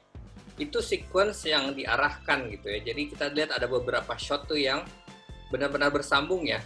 Dari misalnya dia ambil agak medium close up, dia minum, kemudian shot berikutnya itu gelasnya itu sudah nempel di mulut dengan format yang dengan ukuran dekat gitu close up. Tapi kan itu bersambung gitu ya. Nggak ada jeda gitu. Jadi kalau kita nonton ini kayak seolah-olah tuh kayak ini kayaknya ngambil gambarnya kok kayak lebih dari satu kamera ya, karena bersamaan gitu, ada shot-shot yang ada long shotnya, ada close up-nya. Padahal enggak. Ini tuh mengambil gambar cuma pakai satu kamera, pakai smartphone. Nah, kita lihat shot-shotnya ya, apa yang perlu dilakukan, kita coba kupas shotnya apa aja. Karena nanti teman-teman tugasnya bikin seperti ini, bikin sequence yang mirip seperti ini. Apa aja shotnya? Kita lihat. Ini shot pertama. 3, 2, 1.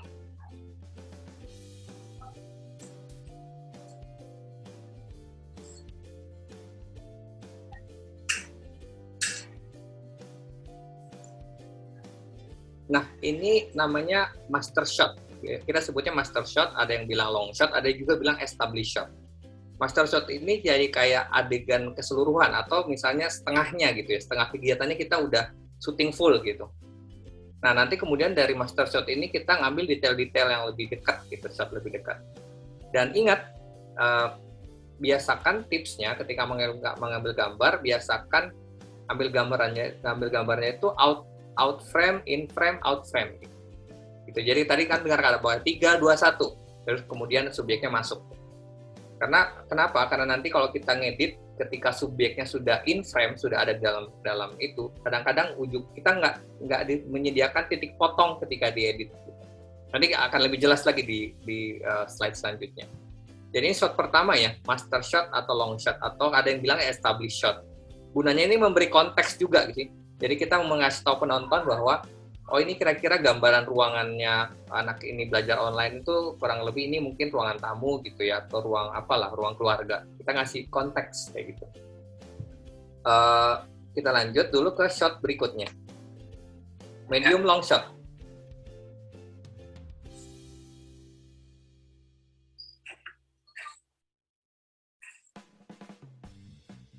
Oke.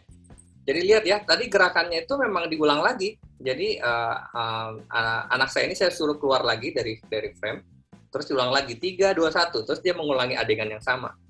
Kenapa? Karena nanti kita mau sambung menjadi shot yang benar-benar bersambung gitu. Kalau kita nggak ngulang, itu agak sulit nanti nyambungnya. Jadi diulang ya. Ini sudah, kemudian medium long shot. Kemudian shot berikutnya, ya ini ya, ulangi gerakan yang sama dengan shot yang berbeda, dimulai dengan subjek out frame, lalu in frame. Itu tipsnya. Kemudian ini ulang lagi ya, ini di close up, tapi diulang lagi, buka loutnya diulang, pakai headsetnya juga diulang. Kenapa? Karena saya benar-benar mau nyambung menjadi sequence yang benar-benar nyambung gitu gambarnya, nggak ada jedanya. Gitu. Itu di close up. Apalagi shot berikutnya. Nah ini udah nggak saya arahkan, udah tinggal ngubah shot aja. Habis itu medium close up. Habis medium close up, saya pindah ke eagle eye atau high angle yang mirip-mirip lah gitu. Ambil dari atas, terus ke close up. Terus ini saya mau bikin lagi tuh gerakan yang diulang. Jadi dia minum, terus saya pindah yang di close up-nya. Diulang lagi tuh minumnya. Keluar dulu, diulang. Ini di close up. Gitu ya. Jadi shot dari sequence tadi sebenarnya kita kurang lebih ada shot-shot ini ya, ada master long shot, ada medium long shot, di close up, eagle eye, close up, medium close up. Gitu. Ini namanya sequence yang diarahkan. Nanti tugas teman-teman bikin sequence yang diarahkan. Ada pertanyaan di chat, bilang tadi ada durasi minimal maksimalnya? Ada. Tadi saya di awal sempat ngasih tips dasarnya paling nggak ada 7 detik di setiap shot. Tinggal disesuaikan aja. Jadi kita lihat ya shot-shot yang ini. Kita lihat shot-shotnya bagian dia pakai headset sama minum kan itu gambarnya benar-benar bersambung gitu ya, kayak ada 2 kamera. Kita lihat lagi ya hasilnya. Ya, buka laptop, pakai headset ya. Balik lagi ke master shot. Dari sini kemudian dia ambil gelas setelah ini. Dia ambil gelas terus jadi benar-benar bersambung ya.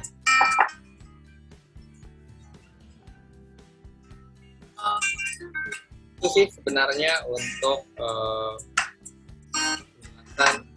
yang teman-teman perlu kuasai.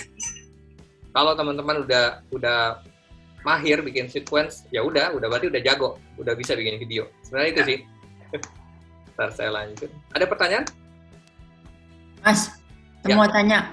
Ya. Mau ini aja, just betul aja. Ini sebenarnya kan shot-shot yang medium, long, segala macamnya itu kan sebenarnya supaya video kita ini menarik ya, nggak membosankan gitu ya. Ya, oke. Betul, Mbak.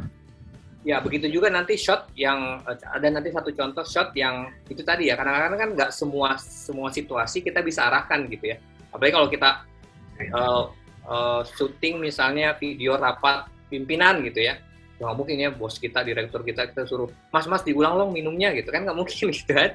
Gitu. Soalnya saya mau ambil close up-nya gitu, ada juga marah gitu. Nah kayak gitu sebenarnya kita bikin sequence aja yang nggak diarahkan. Diarahkan kita ambil aja shot beraneka ragam dengan ukuran yang signifikan. Itu sih harusnya aman buat diedit ya. Oke, kita lanjut dulu. Nah ini ya. Boleh.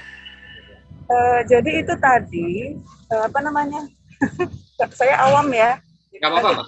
Kalau istilahnya salah, mohon maaf.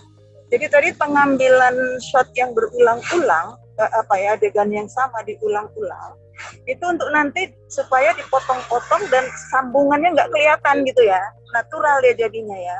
Betul, Mbak. Natural dan jadi kayak kelihatan gambar kita tuh kaya. Oh ini kayaknya pakai 2 kamera nih karena sekaligus ya, kayak ada gerakan yang sama persis. Tapi dengan shot yang berbeda gitu. Padahal sebenarnya enggak. Cuma ada adegan yang kita ulang biar terlihat jadi kayak kameranya lebih dari 1 sekaligus. Oke. Kalau saya selama ini shot yang panjang itu nanti dipotong-potong gitu. Jadi tapi sambungannya kelihatan dia. Gitu. Jadi makanya kita belajar sequence ini nanti Mbak berikutnya nggak perlu shotnya nggak usah terlalu panjang tapi dinamis banget, jadi kayak benar-benar kayak nggak ada sambungan. Itu sih yang jadi nanti keren banget sih, Pak. Ya, kalau kayak nonton film aja gitu, Pak. Keren, ilmunya keren. Alhamdulillah. Oke, kita lanjut dulu, Mbak ya. Nah, ini shot lain lagi nih. Ini shot yang juga diarahkan. Kita lihat.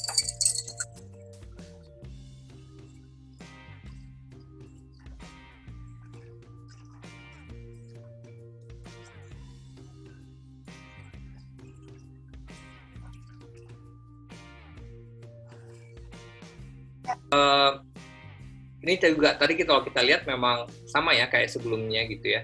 Cuma ini sebenarnya ada bagian yang sedikit lebih tricky gitu ya. Tricky artinya gini. Ini kan ada proses tadi anak saya ini mengisi teko minum gitu ya. Jadi ada proses mengisi. Karena tekonya besar itu kan ada proses gitu ya yang dari ngisi awal sampai akhir. Kita harus ngasih tahu penonton bahwa ini logis urutannya. Makanya kemudian tadi yang bikin nasi goreng ya logikanya gitu ya, kita nggak harus syuting seluruhnya, nggak harus ngeliatin penonton, kan bosan ya kalau penonton diliatin benar-benar dari awal sampai akhir, ngeliatin teko itu dari kosong sampai penuh gitu, itu aja udah berapa bisa 2 menit 3 menit sendiri gitu ya, cuma ngeliatin teko itu dari awal sampai akhir, kan nggak perlu ya, penonton tuh perlu dikasih. Makanya di sequence ini perlu kita nanti ada istilahnya intercut, cut in, biar penonton tuh bisa paham bahwa dalam proses mengisi itu ada gambar lain. Kira-kira paham ya sampai sini. Jadi saya ulang lagi videonya, kita lihat dia ngisi ini ya, ngisi airnya masih sedikit seperti ini gitu ya.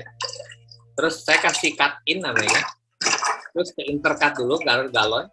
Begitu balik ke sini, balik ke gambar teko, itu udah penuh.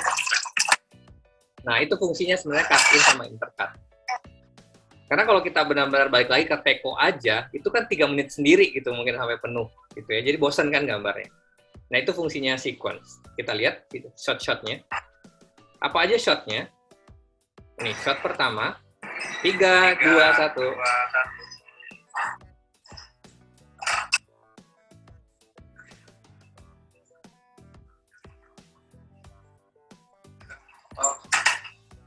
Oke. Kemudian, ini kira-kira apa ukurannya? Boleh sambil open mic, sambil kita ingat-ingat lagi tadi ukuran shotnya. Long shot.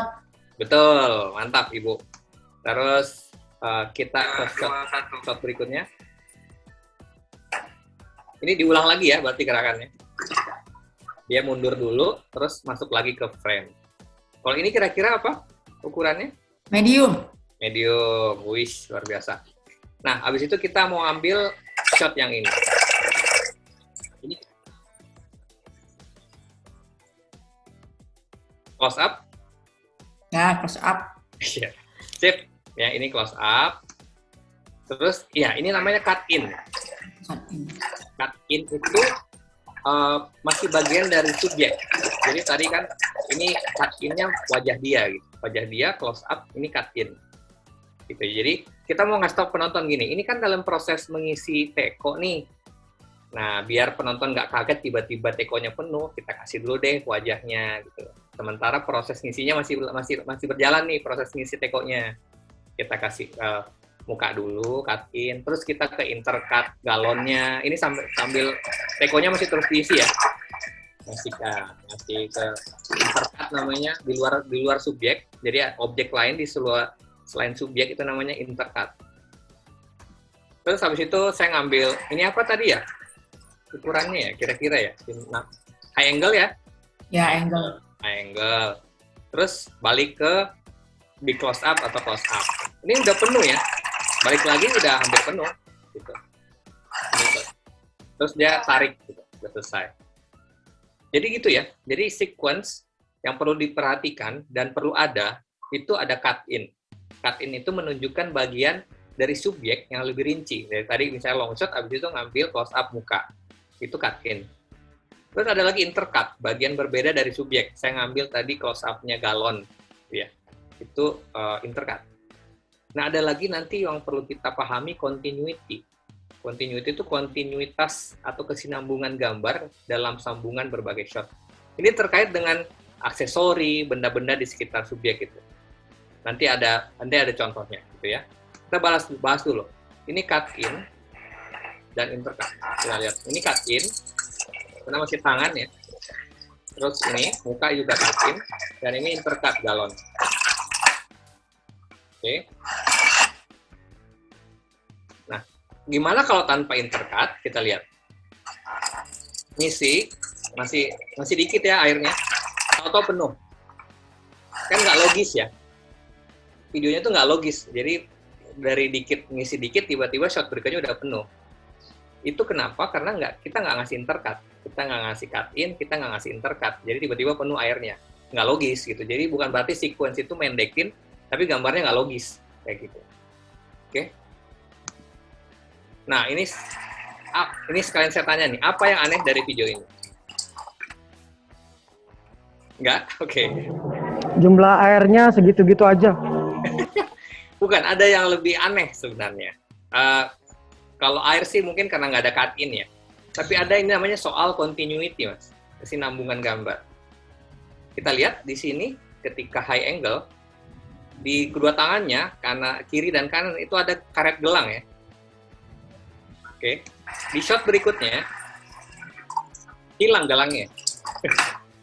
Itu continuity. Kadang-kadang ini terjadi kalau kita syuting tuh agak lama, panjang, terus kita ada jeda, misalnya, udah deh, nak, kita makan dulu yuk, capek syutingnya gitu. Terus kita syuting lagi, terus anak ini pas cuci tangan mungkin copot karet gelangnya, syuting lagi kita nggak perhatikan detail-detailnya gitu. Atau syutingnya karet gelangnya nggak ada, itu namanya kayak ada kayak sulap gitu ya, jadi kok tiba-tiba gelangnya nggak ada. Padahal gerakannya sama gitu. Itu kalau di film bahkan ada asisten kameramen yang tugasnya memperhatikan detail-detail seperti itu. Ya, itu continuity. Itu sebelah kanan itu pindah? Oh enggak, jadi kan memang dia... Oh memang dua-dua pakai karet gelang? Iya, dua-duanya pakai karet. Oh iya, kelihatan. Nah ini satu lagi nih, ada yang aneh. Saya ulang ya. Ulang. Ini apa yang aneh dari video ini? Mata.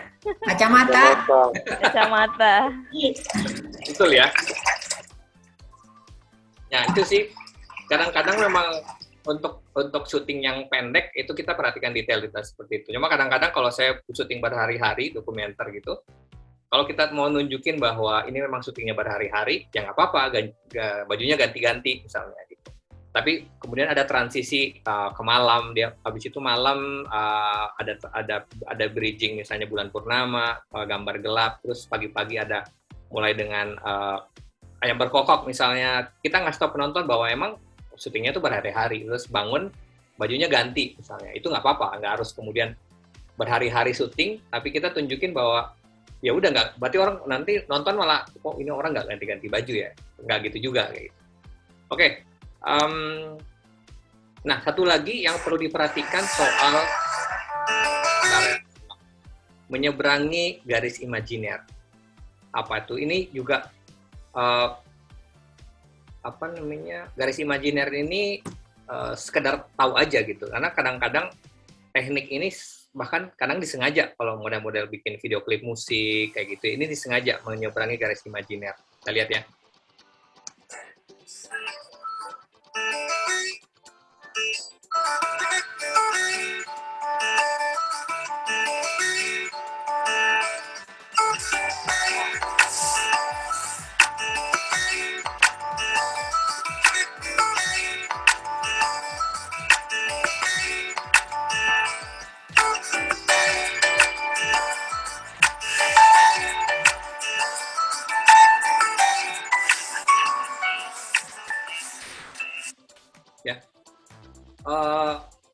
Kalau kita lihat, saya ulang ya, kalau di sini,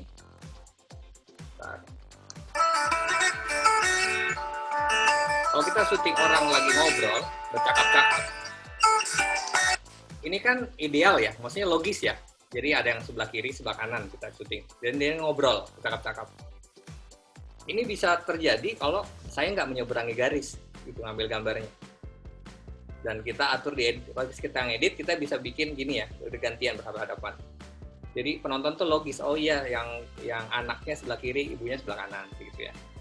Nah, tapi ketika misalnya kita ambil gambar, pindah tempat, saya menyeberangi garis, saya pindah gitu, pindah sebelah sini. Ini nyeberangin garis namanya.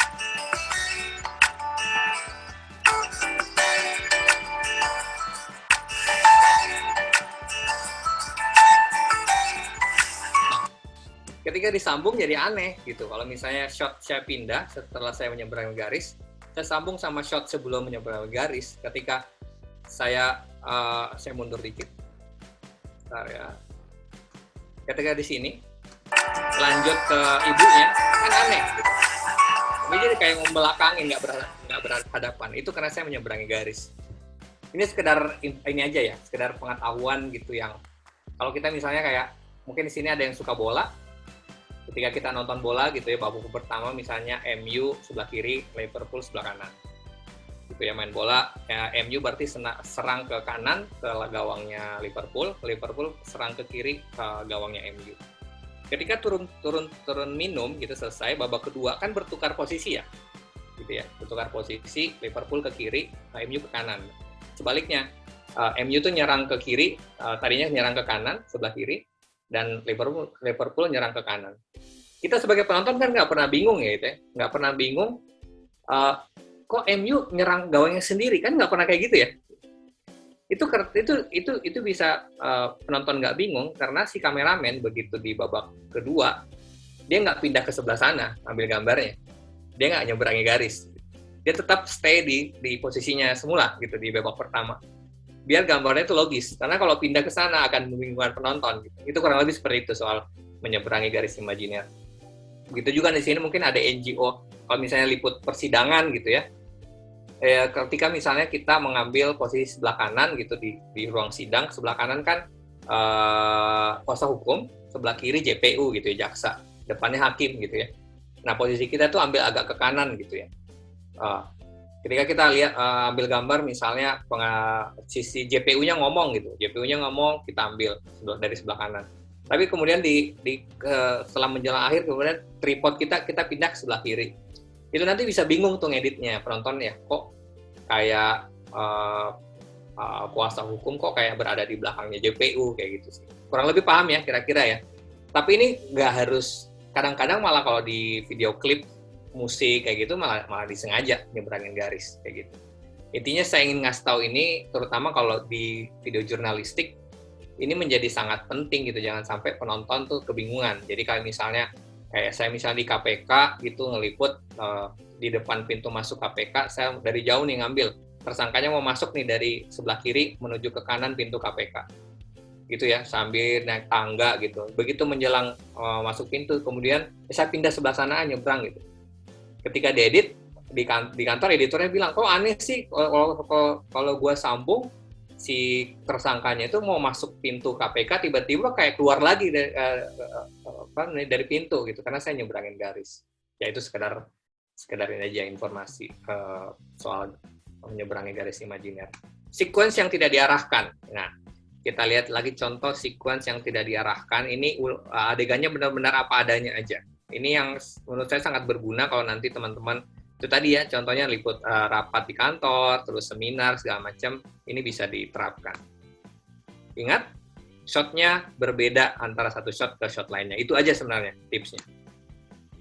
Nah,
itu contoh sequence yang nggak diarahkan. Jadi ini yang ngambil tuh anak saya. Dia dulu ke sebelah istri saya syuting ini dari perjalanan dari Bekasi menuju Cibubur gitu ya. Nah, jadi bermanfaat banget ya. Maksudnya sequence itu kalau saya syuting seluruhnya aja tanpa intercut sama cut in, kan perjalanan aja tuh sekitar 30 menit ya kalau nggak macet sana gitu kan. Masa kita ambil gambarnya 30 menit. Jadi cuma kita bikin variasi shot aja gitu. Kita sediakan cut in, kita sediakan intercut gitu ya. Nah, ini ini intercut misalnya, intercut buat masukin seat belt gitu ya. Terus habis itu, dan logis kan gambarnya, nggak ada yang aneh gitu. Jadi kalau misalnya tadi, ini kita lanjut dulu, ini udah jalan.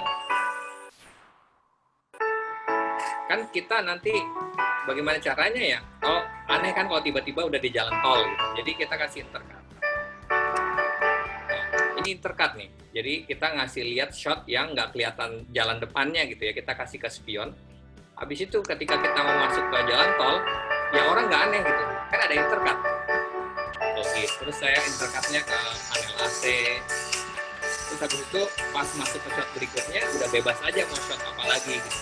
Karena nggak kelihatan, terus jauh lagi sebagai petunjuk, terus ke intercut ini lagi, terus udah masuk ke pintu tol, itu ya. Jadi itu fungsinya sequence. Jadi walaupun ini ada kegiatan perjalanan gitu ya, tetap penonton tuh bisa nangkapnya tuh logis gitu, nggak tiba-tiba dari rumah tahu-tahu di jalan tol. Enggak nangkap seperti itu ya, karena ada intercut sama cut in. Itu sih tentang sequence. Jadi latihan ya. Jadi buat shot berikutnya tugas. Jadi teman-teman coba deh bikin minimal 5 shot. Shotnya boleh landscape, boleh horizontal, gitu ya. Boleh landscape, boleh horizontal. sequence-nya. Tapi saya balik ke teman-teman ya. Kalau saya sih sebenarnya pengennya shot-nya itu yang nggak diarahkan aja. Jadi benar-benar latihan yang agak susah gitu. Yang diarahkan. Jadi ada adegan yang diulang-ulang gitu ya. Seperti tadi ngisi teko atau belajar online.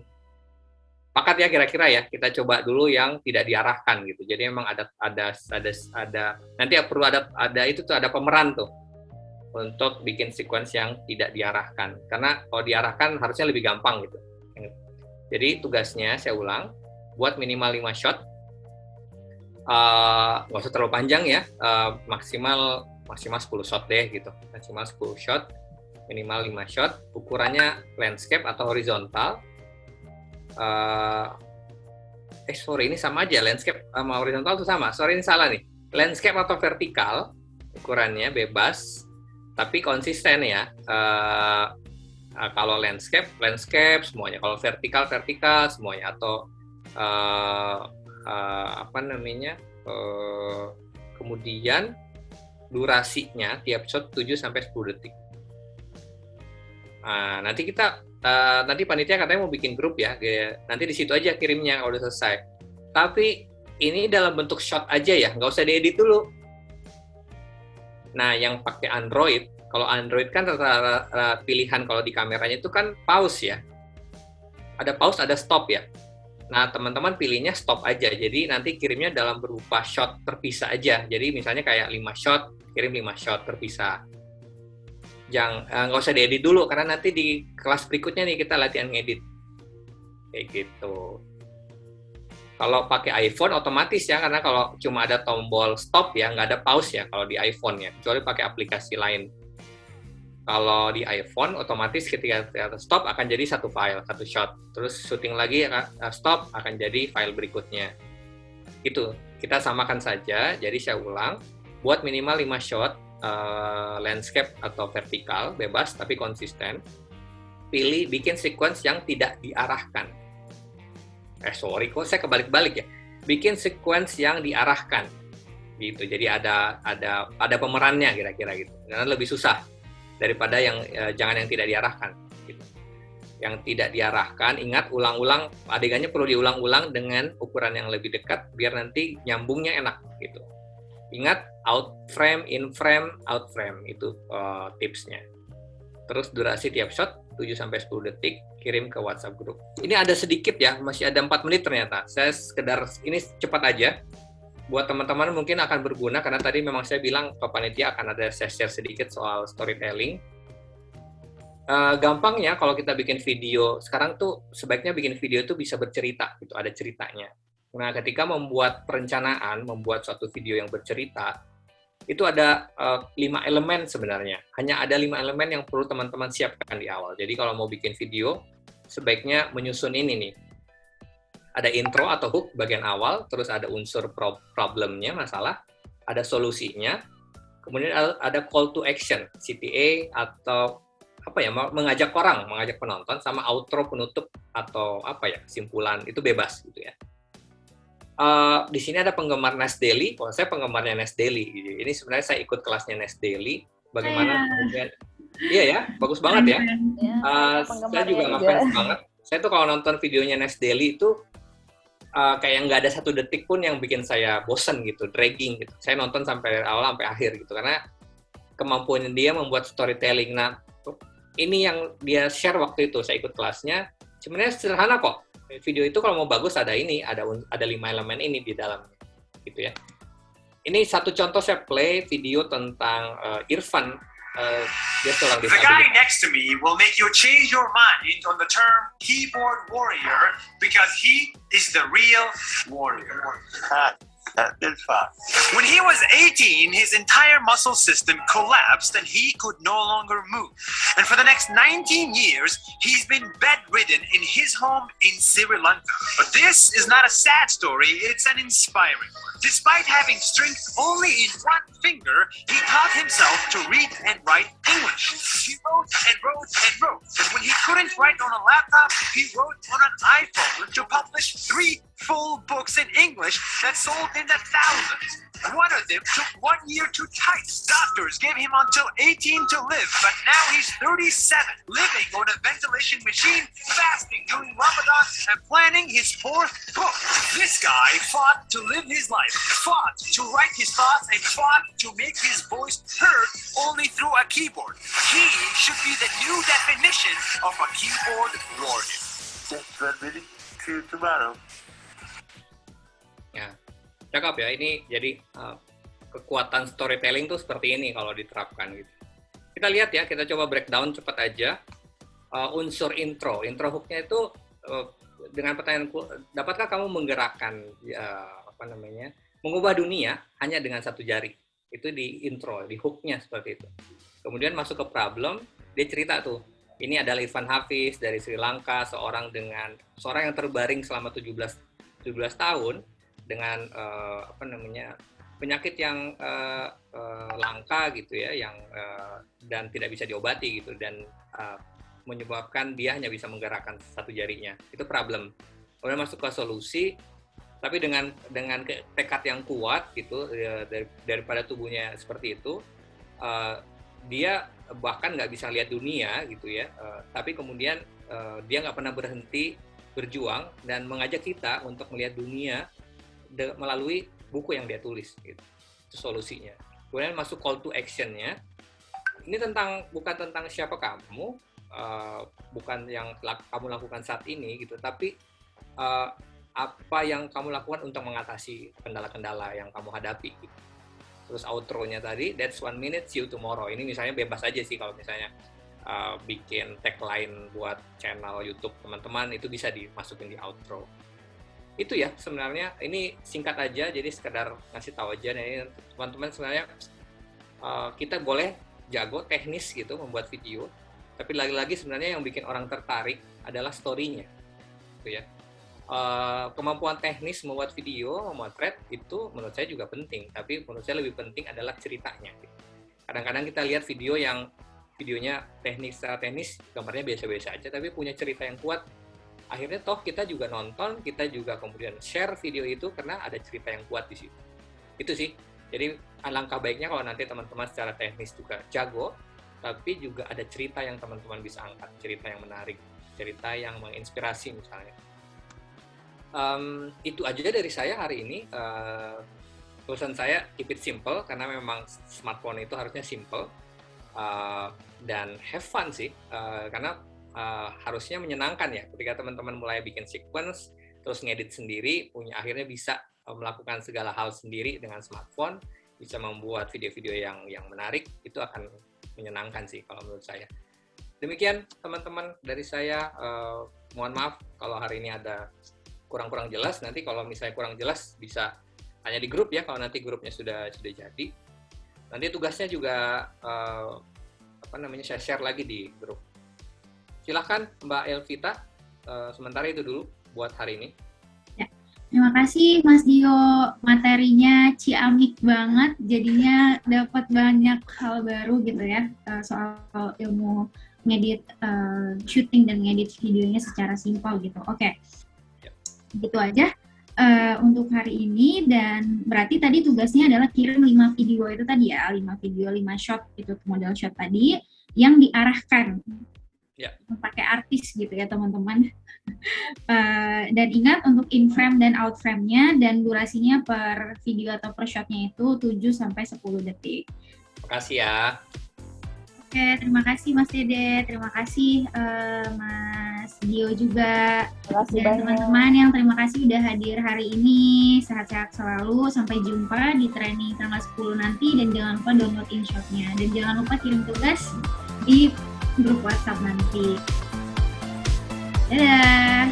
Oke, dadah. Terima kasih semua.